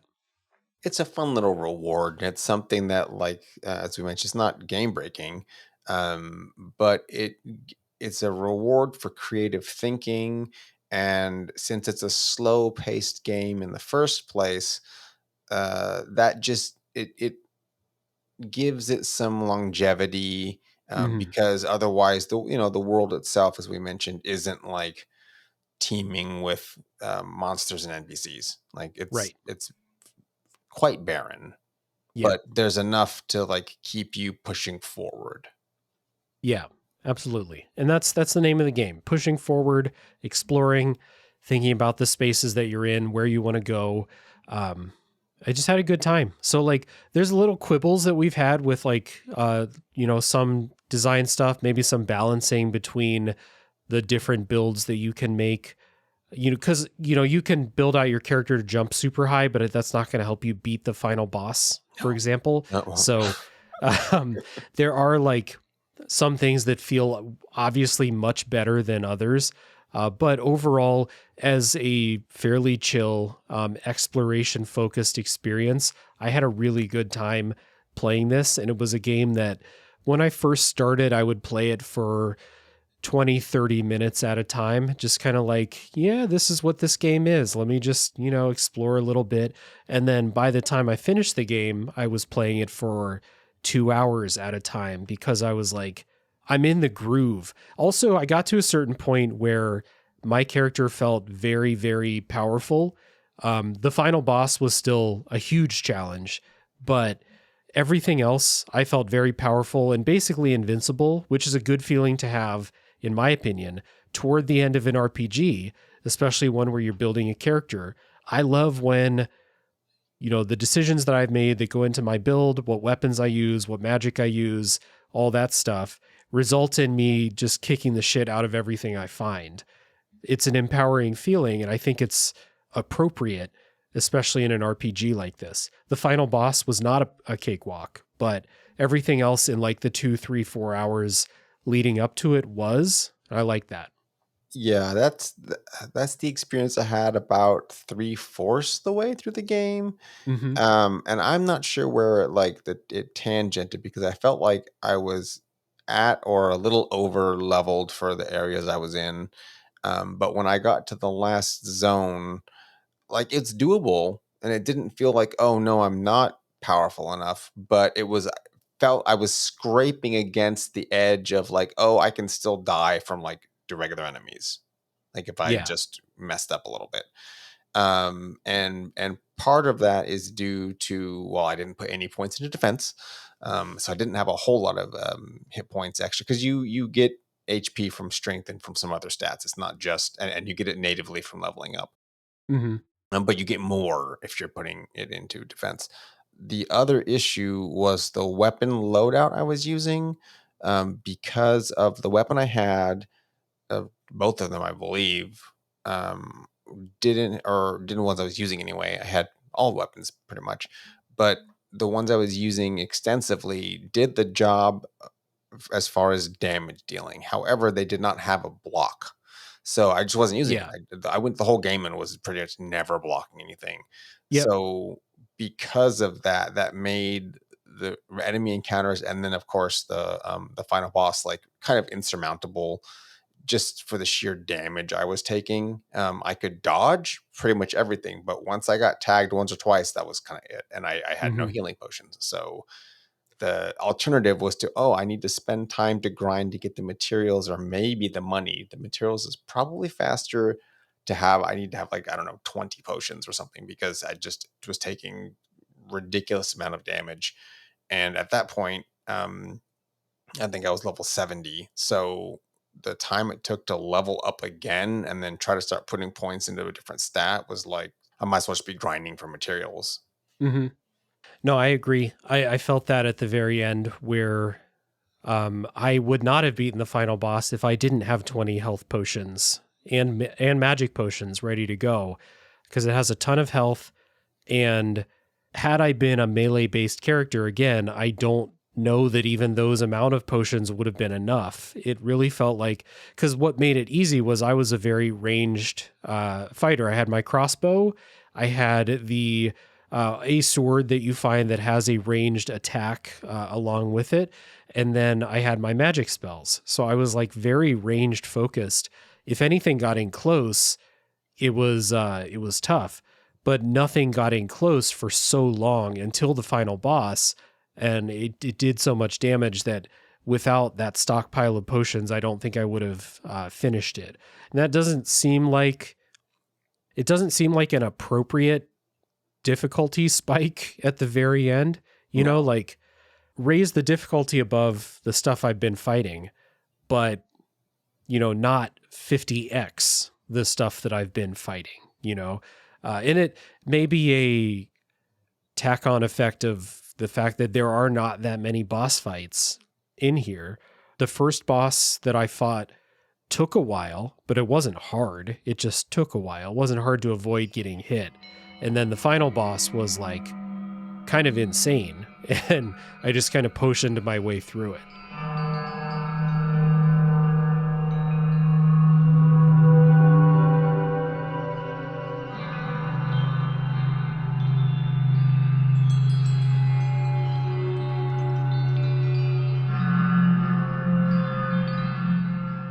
All right. Well, we have gone through a lot of stuff with Lunacid. So it's time to get into the kind of wrap up in the non-spoiler part and talk about who do you think that Lunacid in particular would appeal to, Dave? So I think fans of dungeon crawlers, walking sims, and anyone that's nostalgic enough to have played uh, Kingsfield, Eternal Ring, or early PlayStation, or I guess early PlayStation 2 and then late PlayStation 1 games. So from somewhere around 97 to 2001. If that was a sweet spot of games you enjoyed or enjoy looking back to and playing, this is a game for you. And if you want something that's just challenging enough to like give you something to do while you explore, then yeah, this is the game. Yeah, I think that that's the key. The key for any recommendation for Lunacid, outside of the obvious, if you like Kingsfield and Shadow Tower and Eternal Ring, like you said, then this is, drawing specifically on that stuff. So play Lunacid. But for anyone else, if you're really interested in exploring, dungeon crawling, finding treasure, and fighting stuff sometimes, then Lunacid I think it's going to be something that a lot of people will enjoy for that. There's hopefully you're here through an hour and a half of the discussion so far. Hopefully you've picked up some tips on maybe how to build a good character that's going to be effective against the more difficult stuff in the game. But aside from that, it's not a hard game for the most part. So, you can just kind of chill, vibe, explore, find treasure, stuff like that. Read, the lore books that you find and just kind of enjoy it. And that's the kind of experience that I had with Lunacid. So it's pretty easy to recommend. And again, I'll restate something I said at the beginning where I think that Lunacid is pretty good for people who like, you're curious about Kingsfield and Shadow Tower, or even outside of the FromSoftware, you're curious about first-person dungeon crawlers, because that was a genre that used to be more popular than it is now. So if you're curious about that, but you just haven't played it, maybe I know I had a couple people who watched my streams of Shadow Tower Abyss and were like, I don't think I would enjoy playing that, but it was fun watching it. I think those people would actually enjoy playing Lunacid because it taps into the fun parts of those without the opaqueness, the fact that Shadow Tower Abyss was never officially localized. So you can't like, you can't just like look up the manual for Shadow Tower Abyss. You got to find someone's translation of it and stuff like that. So for those people, I think Lunacid appeals. And it's a really good game. Some criticisms there, of course, but overall, I think it's a really good game. And I think a lot of people are going to like it. So there's also a new like free-to-play version of it that will be out by the time you hear this. But there is a free-to-play version built in. Dave, correct me. You sent this to me, but like built in an old Kingsfield level making tool. I believe it's from Kingsfield 2, and FromSoft released I think it's an open source level making tool that you can use. But by that same token, if you're using it, it's not an official release, so I don't believe you can profit off of it. It's just you're just making a fan game, and they're just kind of looking the other way. But I believe it's using that engine, and it's a little more. It looks from the trailers more expansive. Like it's a little more open world. I don't really Mm. want to use that, but I think that's what it looks like. There's more a direct story, I think, too. Huh. Well, it'd be worth checking out. I mean, if anyone is curious about Lunacid and kind of like, I guess, like the design ethos behind it, free is one of the best prices out there. So Oh that yeah. might be something worth checking out. So the game itself, Lunacid, the game that you can go buy, is quite good as well. So easy recommendation. So before we get into spoilers, we'll do our housekeeping per usual. And as I said at the top of the show, Dave is one of the hosts of Monster Dear Monster podcast, which covers all things monsters through all different types of media. So, Dave, please tell the people about the show and where they can find it. Yeah, so it's a monster exploration podcast, and we basically take a look at all types of multimedia, so books, movies, and video games on occasion, and see if a particular monster has like a folkloric origin, and then what does that monster look like now in popular culture, and what has it Mm. changed over the years into. We when this comes out, we will have wrapped up hooray, our coverage of Elden Ring Shadow of the Erd Tree, which took us several Mhm. months and not 5 episodes like I planned. Um, but we do on occasion do video game coverage. We will be going through the Lies of P DLC as Ooh. well. And we do kind of lore through. So when we're playing, or rather when we're doing our episodes, we discuss the lore of the game and then our own respective walkthroughs, like how each of us on the podcast are playing, because we all have different play styles. And then, Mhm. of course, what little weirdos and creatures the game might feature and if they've come from something else. Yeah. And you Well, can find the podcast at monsterdeer.monster. Easy to address to remember. perfect. Yeah. I was gonna say the video game stuff is like the most easily translatable to this show, but people contain multitudes. They don't just like video games. So there is a lot of other stuff. I remember a really good discussion about Godzilla -1 when that movie came out. And then there's something cool that I think I mentioned last time you were here, but a lot of episodes about movies, books, stories, monsters that I have never heard of. So it's not just focused on like the hits, we'll say, not just the Godzillas and the Elden Rings of the world, but anything that you all think is cool. And I respect that too. So the discussions are good. It's easy to recommend to a lot of people. Thanks. Yeah, we try to spread the good word. Yeah, so I will put links down in the show notes for people to find Monster Dear Monster, and they can go find a topic that sounds interesting to them, perhaps while I'm talking about myself for the next minute or so. So, ways to support this show. If you've enjoyed the show so far, if you're here this long, I hope it's because you're enjoying it. Please consider, if you're listening to the audio version, leaving a rating and review on Apple Podcast or Spotify or Podcast Addict. If you're here on YouTube, it is very helpful to hit like, to subscribe, to leave a comment if you have thoughts, or just leave a comment and say, hey, all that stuff counts in the algorithm just the same. And the reason I would like that is because it will help people find the show. And it's tough to do these days, and I appreciate all the help that we can get.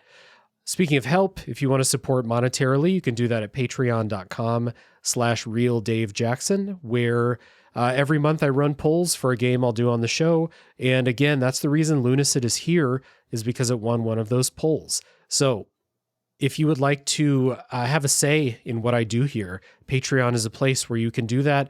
And you can also just, support the work. And I really appreciate everyone who does. And last but not least, there's a Discord server as well. If you'd like to join the conversation, if you would like to come in, we're going to have some stuff to talk about in the spoiler section as story is concerned. And if you have thoughts, I would love for people to jump in the Discord server and let us know. Tell us what you think is happening in there.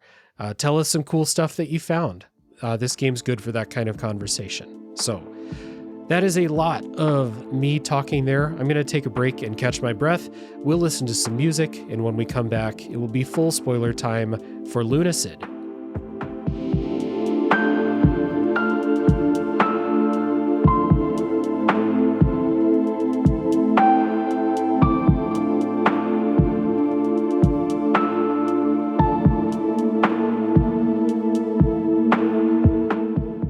All right, before we get to full spoiler time for Lunacid, here are a couple of quick announcements and then the customary thank yous per usual. This month's bonus episode on the Tales from the Way Backlog series is about Star Fox for the Super Nintendo. That is available for $5 patrons and up. Again, Star Fox for the Super Nintendo, my first time playing that. That episode should be going up relatively soon, so keep an eye out for that. Also, keep an eye out for another poll coming up at the beginning of July. And speaking of bonus content, there should be a bonus episode coming out pretty soon about my first couple weeks with the Switch 2, a little review of Mario Kart World, and the other games that myself and a very cool guest have been playing on the Switch 2. So keep an eye out for that. Also on Patreon, that will be for all paid patrons. And hey, all this fun stuff on Patreon would not be possible without the people who support over there. So big thank you to Chris Nelson, the Top 3 Podcast crew, Zulgeek, Chris Copleen, Eric Guess, Rick Firestone, Nick Fakori, Jill, Soccer, Cupcake, Kyle, Christian S., Matt aka Stormageddon, JD, Doug Leaf, Jason Emery, Brian Skirsha, Jenny E., Marcus O'Neill, Stefan, Drellish, Rob Smith, Rigamort, Silcanet, Ashton Ruby, Levi, John E., and many more. Your support means the world to me. I thank you so very much. And if anyone out there would like to join them, once again, you can do so at patreon.com/realdavejackson. And with that being said, let's get back to full spoiler time for Lunacid.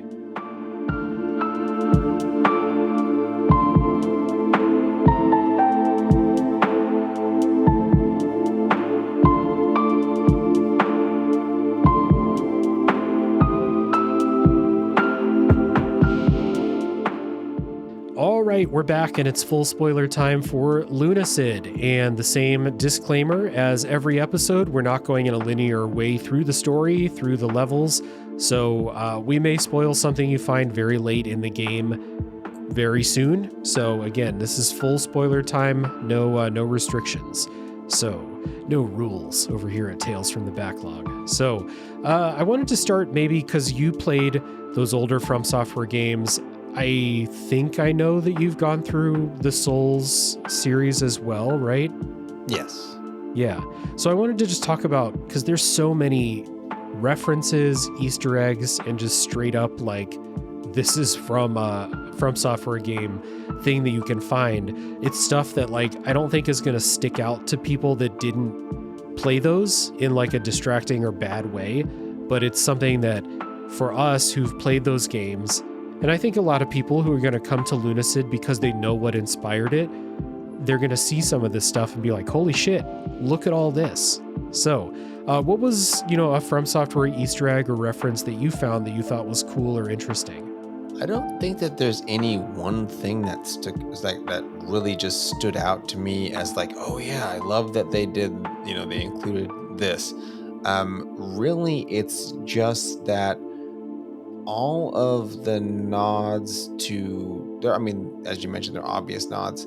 They are things that don't feel like they're including it just because it's a trope, because a lot of it at this point are, after this many FromSoft games in the same universe, but they put them in and they feel like friendly homage, like the creator of this loves that material and isn't interested in like a beat for beat, like this is my Souls like thing, because this isn't that, but they're just fun little asides going, oh look, this is a little cheeky, here's this thing, or here's this character, because that's obviously some of that's what that is. But then taking that and then putting a little spin on it, because not everything it's not a one-to-one. It's like, oh, this is just like that. It's not the case. It's more like, here's something that's similar to that, and I'm going to make it do this. But you can still, it's not, the serial numbers are filed off all the time. There's one where I was like, it's kind of bold that they did it to this degree, and it was the prison, which is extremely, I think Tower of Latria is what it's called from Demon's Souls, the prison level. And then it has the prison guards from Dark Souls 3, which itself is a Demon Souls kind of rehash in the prison level in Dark Souls 3. That was the only one that I saw and I was like, wow, this is like almost exactly the same. That's kind of weird. All the other ones were like, I see what they're doing here, and what they did is they just did their own spin on a Siegmeyer or a Siegward type of character, you know, NPC quest that you follow along with. And just like, you know, the first time I played Dark Souls and Dark Souls 3, I lost that character's side quest somewhere along the way. It's just kind of the way those are built. But the other ones that you find did feel like neat little nods rather than I'm doing something. I'm doing it rather than I'm doing it this way because I don't have my own original idea, you know? Yeah. Which is always a risk with something that's like so clearly inspired by something else. I won't go into specifics here for you and for others who may not have played these two games, but Sea of Stars is very, very influenced by Chrono Trigger, and I think it falls because when it came time to do big moments, they just took them from Chrono Trigger rather than having their own creative ideas. And it really sucked for me to see that because I like Chrono Trigger fine, but I can play Chrono Trigger if I want Chrono Trigger, you know? And playing Lunacid, there was only one time where I was like, this is a little bit too similar, and it was that prison. But still, I like that prison. It's a fun level, so I wasn't like mad about it. But it's a little hypocritical of me, I suppose. I just have a bone to pick with Sea of Stars' whole approach. But in Lunacid, there's a lot of little nods. Like you find one coffin that you get into that you float down a river in to get to a secret area, which is an extremely FromSoftware thing. Yeah. Elden Ring's fucking full of teleporter coffins, and Lunacid has one that takes you to a battle dungeon called the Tower of Abyss, which is an obvious little nod to Shadow Tower Abyss. It doesn't play like Shadow Tower Abyss. They don't give you a gun at the beginning of it, but it's like a little thing. For people who played Shadow Tower Abyss, you're going to recognize that. You'd be like, yeah, that's cool. And then at the end, you get the Moonlight Sword, which was my weapon for most of the game after I found it. Oh, okay. Yeah, I was wondering. Yeah, I think so was it just me, or did you spend an inordinate amount of time trying to interact with the dragon skeleton in the prison? I was wondering if they if it was going to come to life or something like that. Well, it's a named thing and you can't do anything with it. I tried every item I had. I like attacked it. I did cast magic, nothing. Because there's other things that so no, I didn't spend time to that degree with the dragon thing, but there's other things where it's like this thing looks a little bit too conspicuous, you know? So like there's some interaction you can do maybe with like a weird spell or something like that, but not with that one thing. Yeah. So you did the Tower of Abyss, right? You just found that naturally. You mentioned it to me, so then I had to go looking for it, and that was the other thing. I had to go look up something because I could not. I was looking in the wrong place for the dumb door. Yeah, and it's hidden behind I spent a long time door in the wrong room looking for the door. Couldn't find it, and then I was like, I'm gonna look it up, and then like, okay, it's right there. Yeah, that was one of those cool things that I just found from organically. Yeah, just being like, you start to get this is not the case all the time, but you get a little bit of like I understand the language of where a hidden door might be. Yeah. So like, oh, that wall looks a little bit too plain. I bet you there's a hidden door. So you go over and check it. There's a coffin you get into that takes you down to the dungeon. Then you get a fucking awesome sword if you're able to beat it, which was cool. Yeah. I do like that so when you take the coffin, it's like a slalom ride. It like launches you down into an underground river and it's skippable, but you can just let it go. It takes like a few minutes of just, you're using the coffin like a boat. Oh, I didn't know you could skip it. I sat there and just took it in. Just hold any button in it and it skips it. Oh, I had no idea. Yeah, because I had to do it multiple times because every time you leave the stupid tower, you got to go back through it again. I wish they gave you a checkpoint halfway Yeah, through that tower, but that's yeah. the only Or thing. just something at the beginning of it. Not to Yeah, have to. put a crystal at the beginning so you can, warp back. Yeah, I agree. Yeah. That was a cool challenge for me because I think I got there a little bit too early, like Hmm. before I was probably supposed to be there. So I ran out of like all my consumables in there. I did do it in one go, but I ran out of everything and I started to get into there's a stat we didn't talk about called Lunacid. They give you a description of like, here's how vaguely it works, but you're not totally sure of like the specifics of it. Higher lunacy makes you take more damage and do more spell damage, I believe. Yeah. Uh, and I had a bunch of, I was a magic person, so I ran out of magic. I ran out of magic potions, but I had those like, drink this, it will raise your lunacy, but it also refills your magic. So Hmm. during the final boss fight in that, I was like getting hit. If I got hit, it was for like 90% of my health because I had the lunacy was so high, but I was also like a rocket launcher because my magic damage was so high. And the last the last like 10 rooms of that Tower of Abyss are really hard. So I was using that mostly to just refill my magic so that I could do my cool stuff. But the reward for doing that and kind of like playing with, I have this risk reward type of thing. I'm going to take the risk and it paid off and you get a cool sword. It was a really kind of rewarding experience. And I'm not a battle arena in an RPG type of guy. Like I don't, I'm trying to think of another game that will give you like, the combat arena. I don't give a shit. I don't do most of them, but in this one, I did it. I was like, I bet you there's going to be something cool, and there was. So, boom. Yeah. I think I made it like 15 rooms in, and then I was out of items. I'm like, I don't have time for. I gotta go grind to go get more stuff to go. Like, no, I Yeah. don't have time for this. Um, and again, what did me in was the status effect. Like I get hit with poison or bleed, and it almost always kills me. So I Yeah. just like didn't have the points in resistance, and I didn't want to waste them when I could be pumping that into magic. Mm-hmm. Yeah, I get that. So, oh, the other From Software nod that I found is late in the game you can buy a gun from the merchant Yeah. if you do a quest for her to get more items in stock. One of the new items is a gun. Shadow Tower Abyss reference feels like to me. But also, there is modern technology in the game, which I didn't know to mention, before or after the spoiler wall, so I saved it. But like, there's the VHS players, and you find VHS tapes Yeah. and stuff like that, which they don't seem to fit.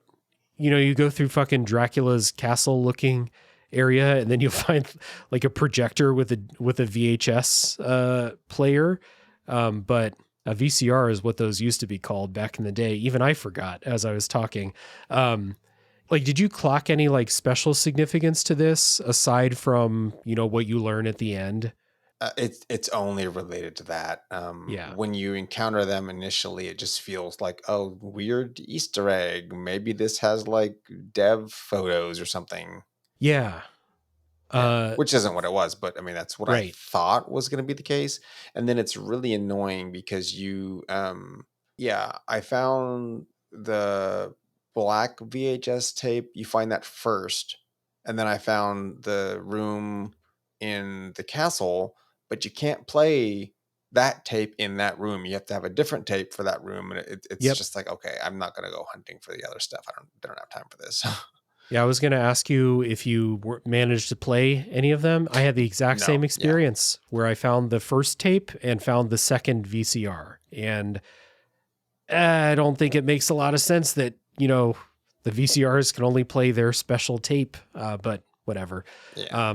Not a big deal. It's obviously like a very special thing for one of the endings. So, Yeah. yeah. I guess before we talk about, the way those endings play out, was there anything else that you found along the way, favorite levels or anything like that? I did like the fairy forest. So That is a direct Studio Ghibli Hayao Miyazaki tribute. All of the enemies in there are named after creatures and characters in Princess Mononoke, Okay. even if they don't look like them. I think he didn't, or the developer was like, I'll do the homage, but I'm not gonna do it with images. Also, it's too much. Yeah. It's a step too Yeah. far. I can name them that though. Hmm. That was fun. It's very colorful. It's a fun little level. And then I almost said I liked the Egypt. I don't really. I don't. I don't think I liked the Egypt level. it was very. It was fun because it was so different than the rest. I was like, wow, okay, there's an Egypt level.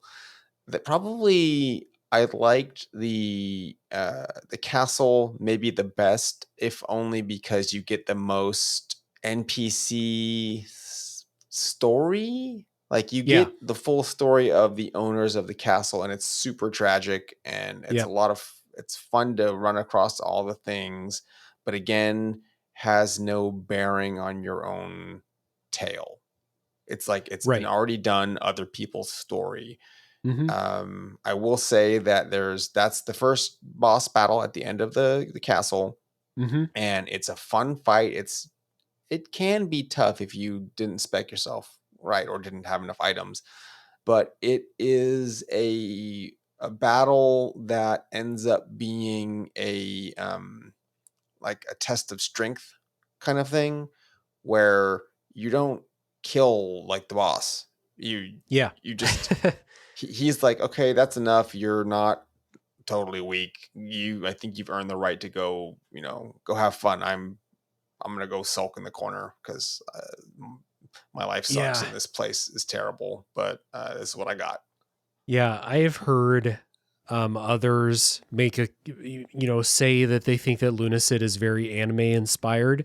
And I don't have the basis in anime to like back that up with my own experience, except for this, boss fight that ends with the boss being like, "Oh, okay, you're strong. I see. I will retreat now, and you'll never see me again." Um, that feels like any number of or like the Japanese games that I've played. That's a very common thing that happens. You have a big boss battle to the death, but it's not actually because they just retreat at the end of it, or you die in the cuts, or you get beat in the cutscene after the thing. But in Yeah, Lunacid, it's like you said, like they just leave after you get their health bar down. That boss fight was I was doing a lot of fire stuff with my magic build, and you can set most enemies on fire and just kind of like let the damage over time tick and avoid them.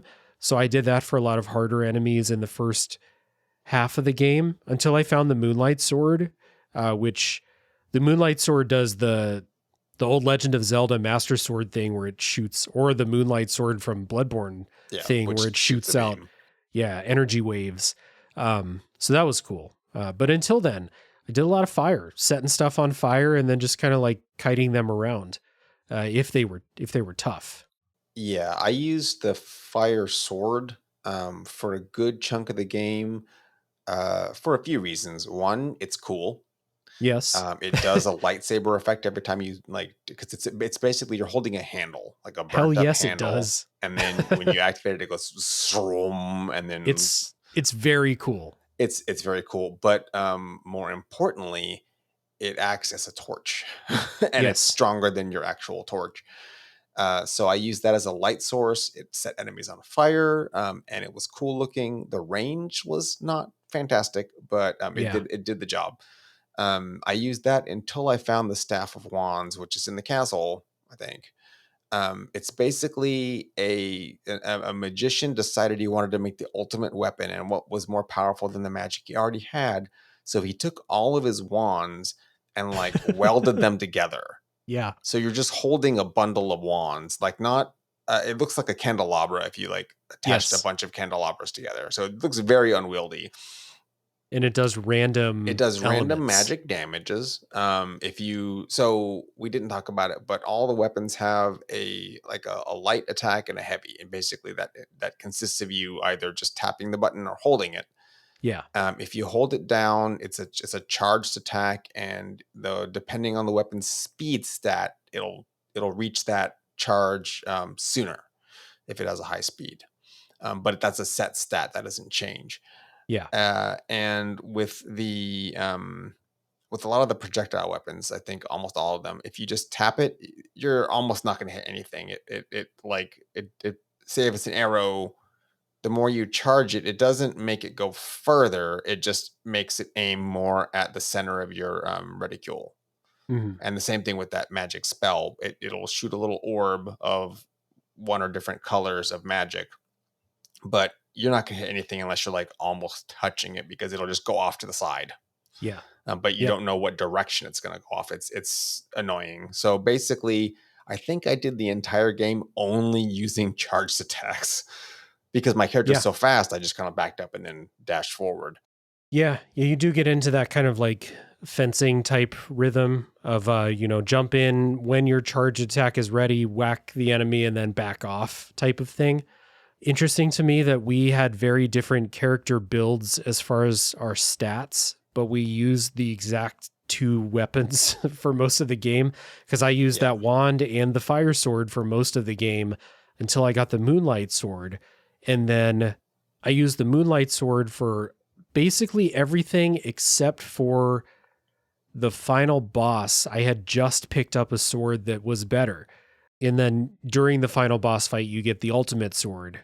So I used that, of course, during that second phase of it. But the moonlight sword was fucking great. The energy beam attack, or the energy slash or whatever, was like really, really powerful. It like destroyed most things in one hit. And even late in the game, it would take like 3 of them, and it cost less magic than any of my spells to use that. Mm-hmm. So it was just like, I mean, it's your reward for doing a combat challenge. So it's cool that it feels good to use, but it was like way better than anything I found until literally the last dungeon. I found something of equal to the moonlight sword. Yeah, so speaking of areas, I missed the horror zone. Like I think the entrance is down on the bottom of the prison. Yes. Yeah. Yeah, I missed it. So there are some great giant skeletons down there. Yeah, I'll probably have to boot the game up and check that out. Because I was using the stat. That's what I tried to fight the boss with, was my staff of wands. I It don't think doesn't that's help enough. a whole lot. Yeah. Mainly because you don't know what, half the time the spell comes out and it's no effect, and I can't just like kite him around and hope that I do like, oh, I've done 2% of his life. That's all that was happening, even if it was like a big critical hit. So yeah, that's the one tough thing. The other sword I was using is a bastard sword, or a hand and a half that you get. It's the lover of the vampire princess or queen. It's the mother of the boss you fight. Her lover was protecting her with this sword, and the sword, what it does is has a range of like, I think it's like 4.5. So it has a pretty good range, but whatever you're hitting with it will start to refill your life. Okay. So without having potions, I had to kind of resort to that. But unfortunately, the life gain from that is very minimal, and trying to use that on the final boss is not. Yeah, I couldn't stand next to him. He would just hit me and then I would die. Yeah. My final boss strategy. So I was doing a magic build. I had my magic skill was really high. So I used the fire spell that puts down pits of lava, which is really strong. And I would just like throw pits of lava in front of the final boss, and it would get damaged as it walked over it. And then I would shoot, the moonlight sword magic slashes or whatever from a distance. And even with that, with what I think are it is the most powerful spell that I found, plus the most powerful weapon that I found. Even with those, I still had to go through 15 or 20 potions in the final boss fight, including like several times where I would get hit so hard that like it was like scrambling through my hotkeys to use the right potion in 3 seconds. Otherwise, the next time I get hit, I'm gonna die.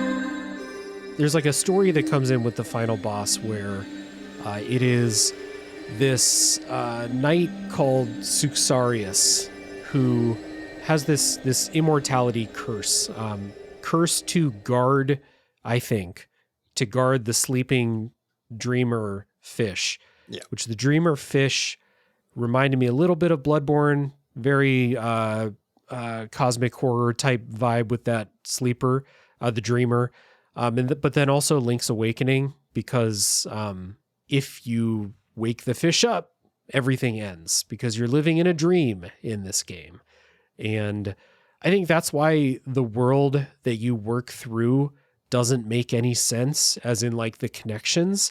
Like you start out in the Great Well, like you're in prison, but then you go to this castle that's not part of the Great Well. And then all these other places that are very clearly connected, which is because it's in a dream. Spaces and connections don't have to make sense because you're in a dream. Mm-hmm. Yeah. Dream logic is the word I was looking for there. But yeah, I think that the revelation that it's all been a dream gets a bad rap out there. Like, sure, it can be lazy, but I think that if you look back on the game before you find out that this is what's going on, it makes sense. Like, the world you've been going through is not a real place. It never felt like a real place.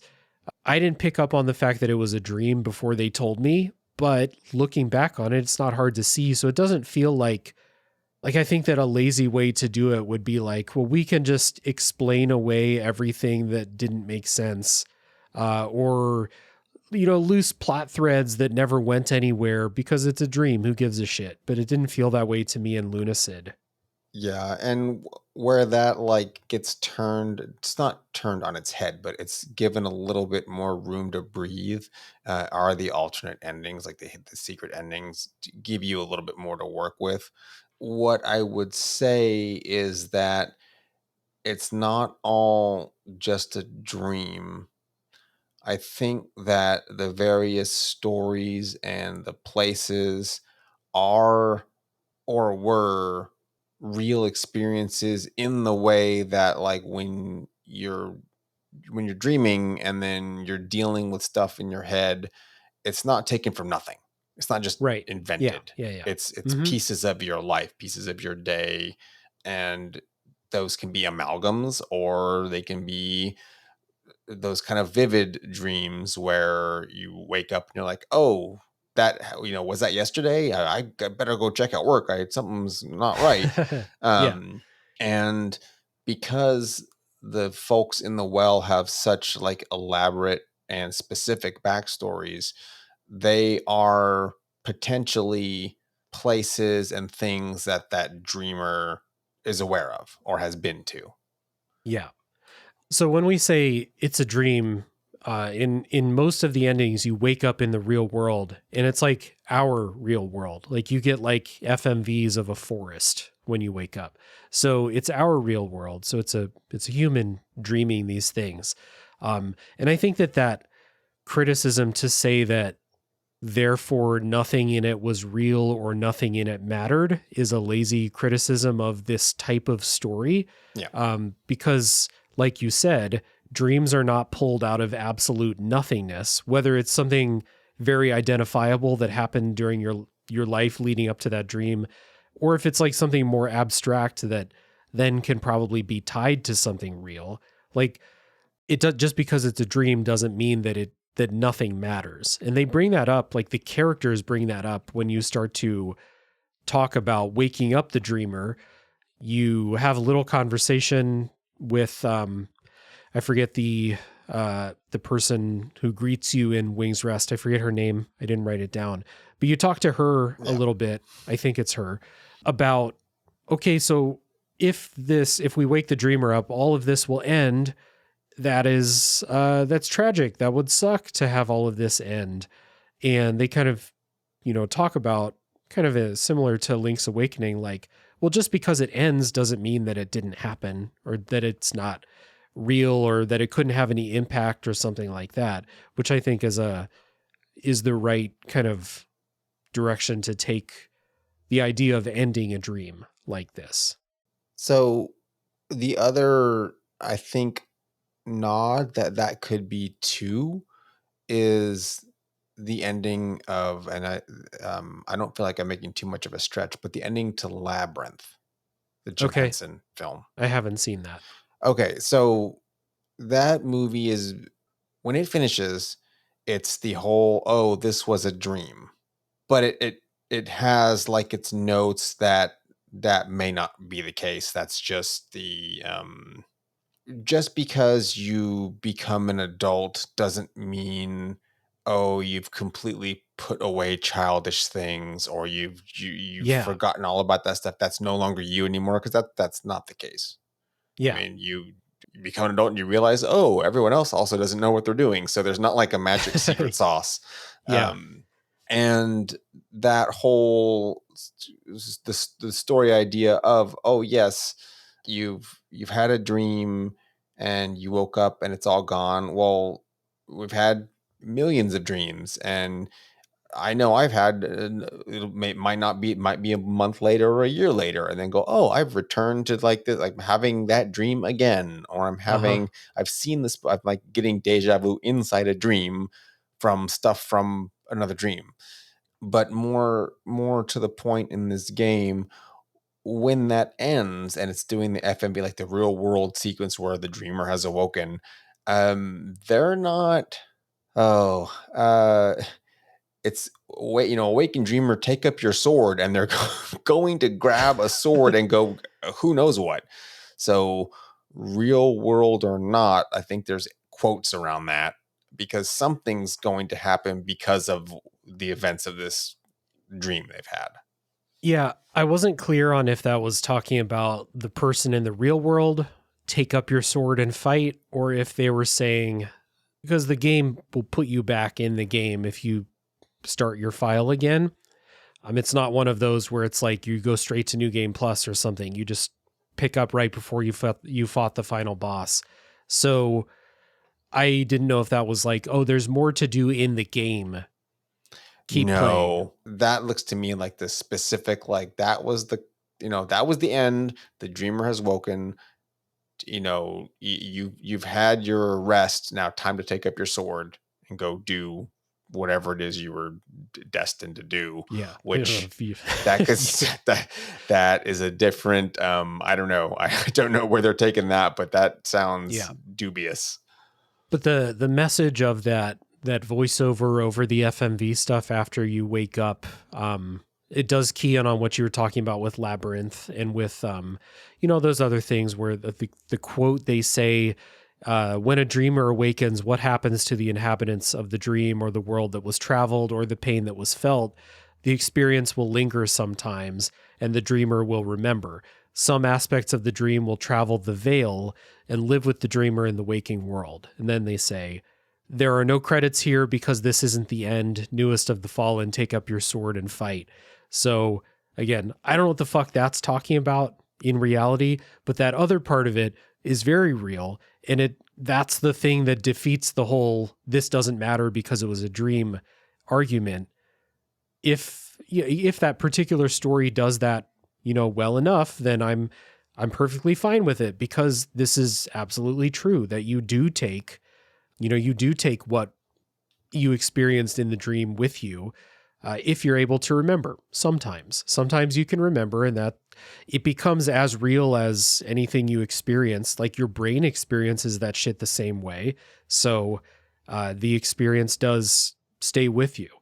The part of that I didn't quite get was the part before that, before you fight or like during the final boss fight. And I had mentioned this earlier as like the part of the story that I didn't think fit with the theme and the lonely nature of the game is that part where all your friends jump in and fight the final boss with you.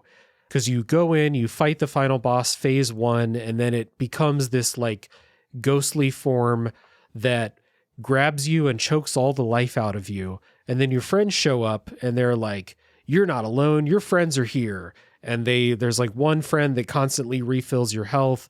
One of them gives you the ultimate sword. The other one is like fighting and helping to break these chains, these ghostly chains that are holding this thing in this immortal curse that it's locked in. And it was really weird to suddenly have like a power of friendship to the rescue when up until that point, I had a very transactional relationship with all of these NPCs. Like, I didn't think they were my friends. It was just like, I buy stuff from Cheryl the Crow. I talk to the bartender when I need to make some new potions. And sometimes I'll say hi to the other one who I forget. I keep wanting to call them Midna. That's not their name. That's from Zelda. But that's the vibe they gave me. But they never had anything new to say. Even as I went through the game, they never talked about the story. They just kind of said, hey, welcome back. And then at the end, they all jump in and they're like, no, your friends are here. We're going to be cool. It's very Japanese RPG. Okay, so some of that relies on quests will change their dialogue and change like how they interact with you a little bit.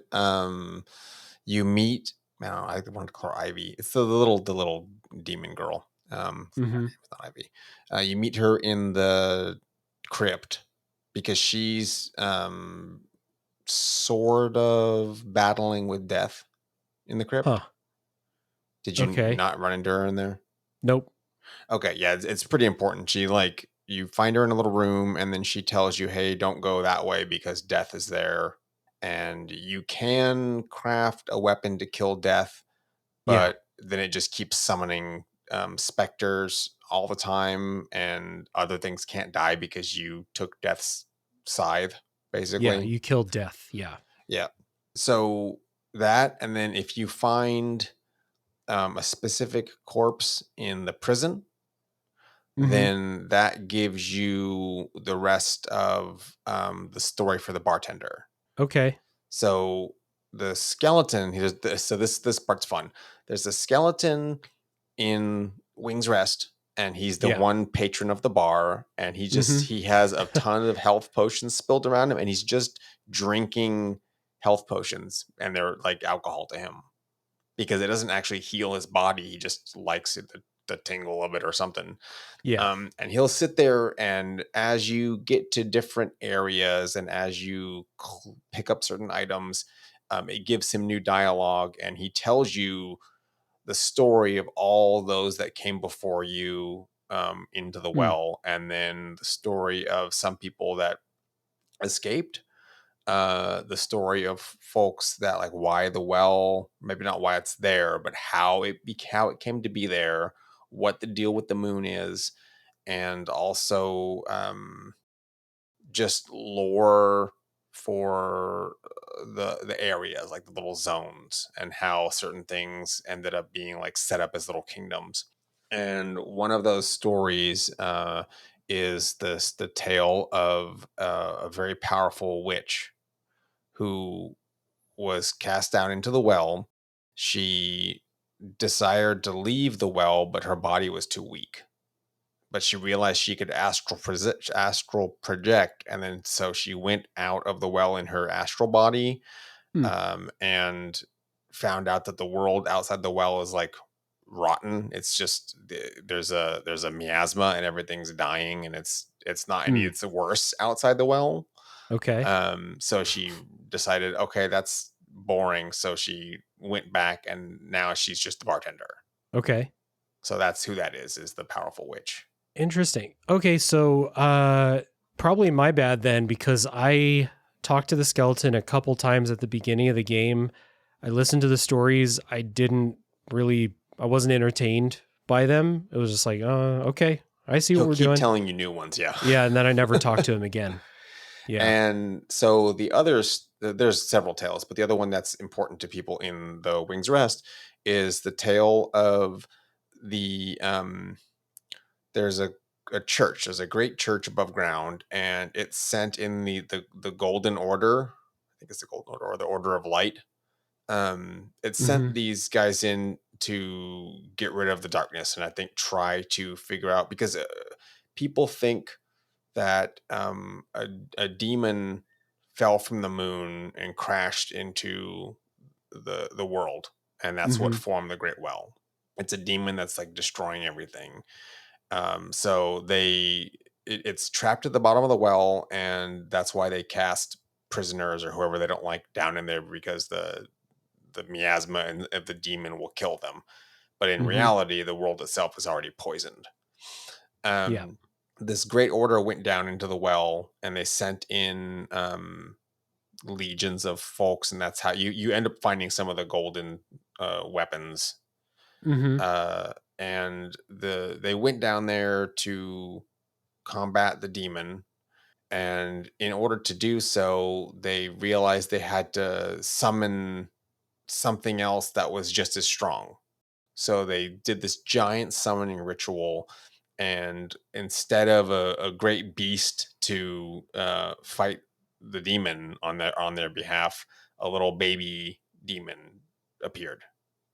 Okay. Okay, and then without any, there's no recourse. They didn't have a weapon that could fight the demon, so they all just left. Okay. And that the stronghold of the church, like, that became Wing's Rest. Like, that's just the last place that they were at. And Okay. that's where that little imp girl is, the baby demon that was summoned to fight the big demon. I see. Okay.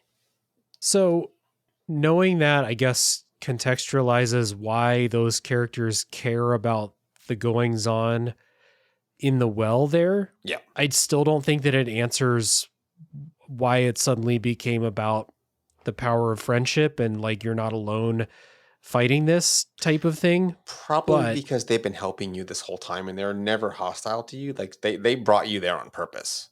I yeah, mean, I she's like, "Hey, you're new here. You don't seem like a bad person.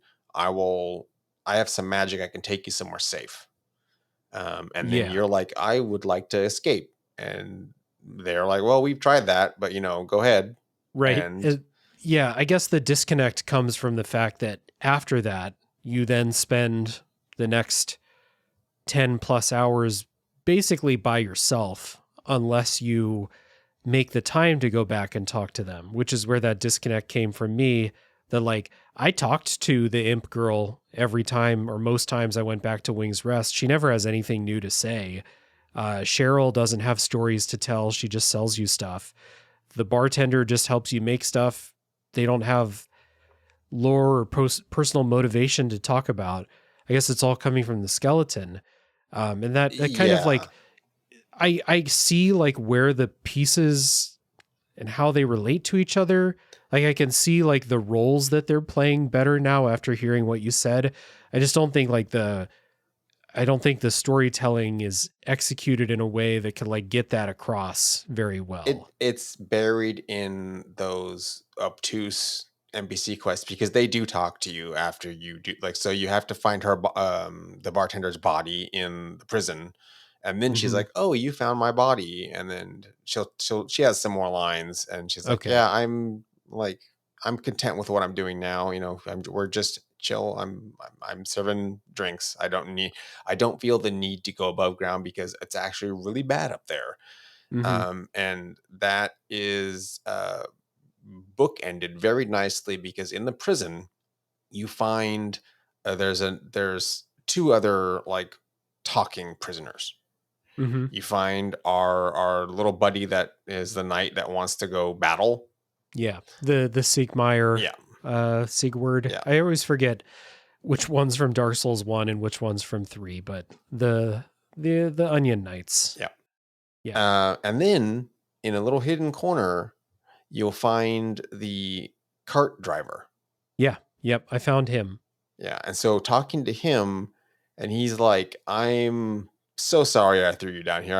I was doing my job, and what happened is like, the people I threw down here at the bidding of the church, I got paid, and I was Yeah. doing that all to help my family. But then I realized when I went back after I chucked you down here, and I went back to my house, everyone's been dead for like ever, and he's a little zombie guy. Yeah. So there's like an undead curse going on up there that people just had to, like, they don't realize they're dead.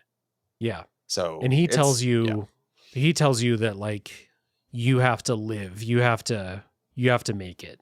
yeah. He's like, "You're not dead yet. Like, keep pushing on with your mission because it has value. Yeah. Which is that's like the moral of Dark Souls 1 is like the only way to stave off going hollow is to have a purpose. Yeah. Yeah. So, yeah. So it's same type of deal. All right. So I've softened maybe a little bit on that ending. I guess like the tone of it still doesn't make a lot of sense to me, but I did miss a lot of things that would give context for that, for sure. So, hey, that's as From Software as anything is missing lore, because you didn't, go to a certain place or interact with a certain thing. Or read all the item descriptions, because all the weapons and all the items also have little bits of stuff there too. Yep. So the endings, the one that I think I got and the one that you probably would have gotten is the one where you just kind of wake up in the real world and they tell you pick up your sword and fight. That's like the standard ending for just beat the final boss and then go wake up the dreamer. That's the ending that you get.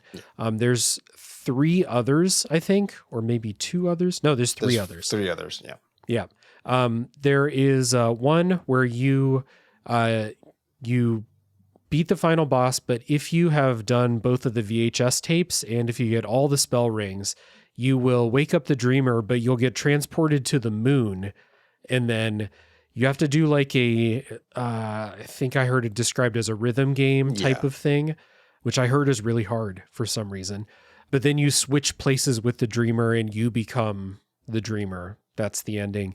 The ending that I think is really cool is you, through one of the areas, the Labyrinth of Ash, you'll talk to some NPCs or you'll read their dialogue, I forget, about how they helped this wizard called Abdul, who's getting into some dark magic, there's like a real fucked up little short story about how he got them to like carve these carvings. I forget exactly what they were called, but they realized too late that by carving them, the magic energy of that activity was warping everything into this fucked up version.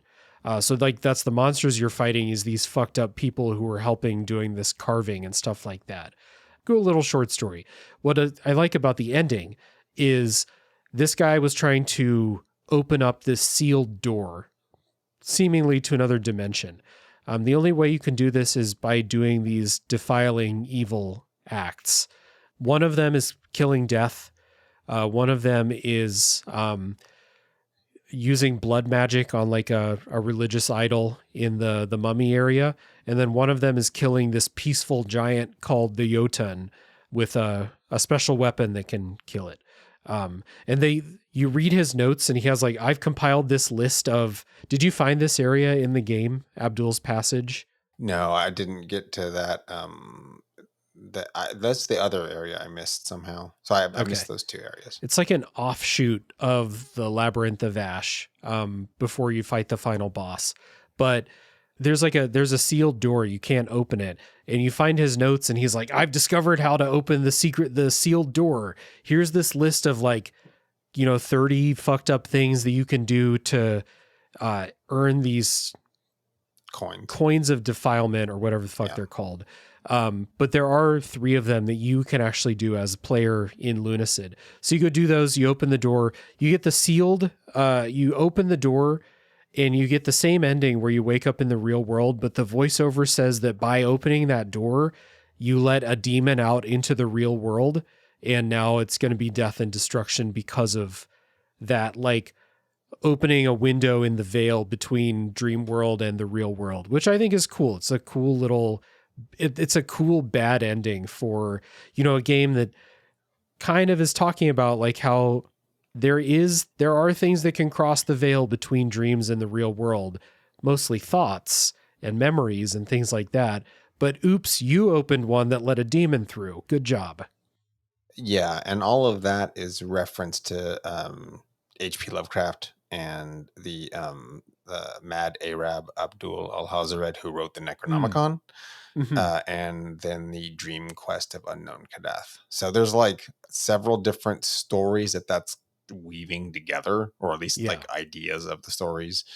but yeah, he's pulling from that, and it's fun. It's fun. Like I watched the little ending for that, so it's good stuff, and it's in line with a lot of the little lore books you find that just have weird things. Like you get the living sword, and it's like, I'm trapped in this cell and I'll be here forever, but I found a way to turn myself into the ultimate weapon, and if you read this, then I'm gone, but I'm also still here. I can be by your side forever. Use me to like do your work.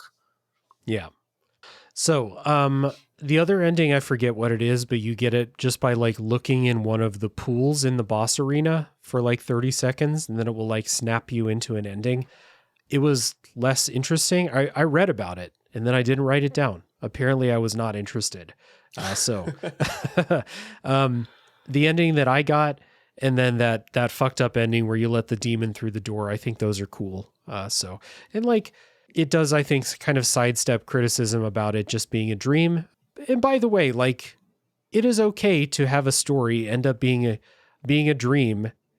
And the message of it, when, you know, what you're doing throughout Lunacid is going on an adventure, exploring, fighting fucked up monsters, getting these weird little, these weird pulls from different types of short stories. There's like a vampire castle, and there's a magic forest with shimmering animals and stuff like that. Like all these weird things. It is an adventure, and there's nothing wrong with just having a dream about an adventure. And that's the story. It is the story of a dream, and then a little bit of talk about what's able to cross the veil at the end. I don't know. I don't mind it. I like it. Yeah, it's a lot of fun. Again, there's like a couple little improvements that I think would just really sweeten the deal. But they're not things that have to be there. I would just prefer that, oh yeah, do an update and have it just, tweak some stuff. Yeah. But that being said, I think some of the things that we may have had as criticisms may be addressed in the other version that'll be coming out. Could be in April, I believe. Yeah. So by the time people get to hear us talk about it, it's out there. So yeah, I don't know. I don't know if I'm going to try it out. I might, but I guess there's not an abundance of Kingsfield likes out there. So more Lunacid, certainly not a bad thing. Even just giving it a shot. Yeah. It's free. I think it'll be free. So it's not going to hurt nothing. Yeah. Well, Dave, thanks for coming on for a nice, hefty 2.5 hour discussion about Lunacid. This has been a good time. Yeah, I had a lot of fun, and we weren't sad about this one. So I think that's a bonus. We had our Dave the Diver episode, which was one of the most negative episodes from my side, at least, about any game I've done on the show. And then the Decarnation episode, which we all kind of agreed that game's really good, but it is not, it's not a light conversation, to say the least. It's a fantastic art piece, but not for everyone. I think everyone can find something to have fun with this. And even if you don't finish the game, just checking it out when it's on a sale and have a little bit of fun exploring. Yeah. Absolutely. And I hope people have had fun going through the discussion with us. And for everyone who's still here at the end, you are my hero. Remember to check out Monster Dear Monster for all of your monster-related needs throughout various media. Support the work that Dave and friends are doing over on that show.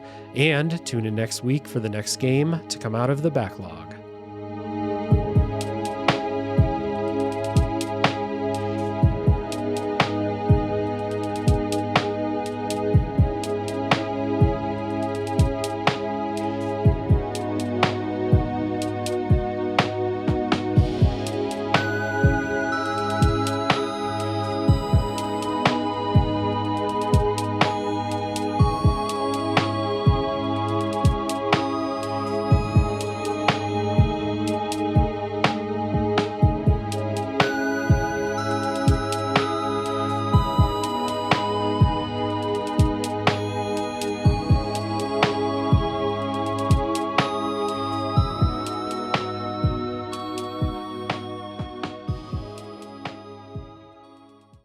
You should listen to the Character Issues podcast. It's a scientific podcast where me, Brian Edwards, your host du jour, and my co-hosts, Leah Haydu.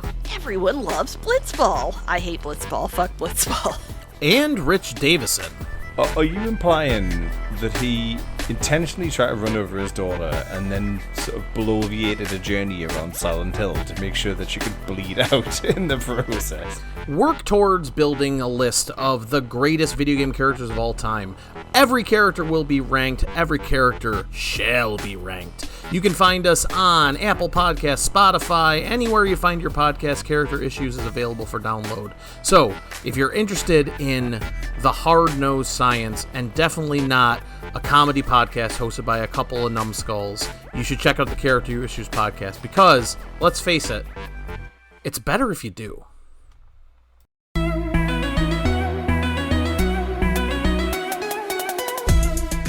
Welcome to No Small Games, the indie gaming recap and review podcast. I'm Kate, also known as Cater Blossom. And I'm Emily. You might also know me online as The Specific Egg. And we met streaming and playing video games on Twitch. At No Small Games, we combine our favorite genres to experience everything the indie game world has to offer and share it with all of you. We believe there are no small games, only small game studios. Each episode, we'll choose one indie game that we each played separately and discuss our playthrough experience together. The good, the bad, and our most memorable moments. We'll follow our recap with a review and announcement of which indie game will be featured on our next episode. We invite you to play each game along with us and would love to hear from you about your playthrough experience. Hey, Kate. Hey, Emily. I hope that No Small Games brings everyone some big fun.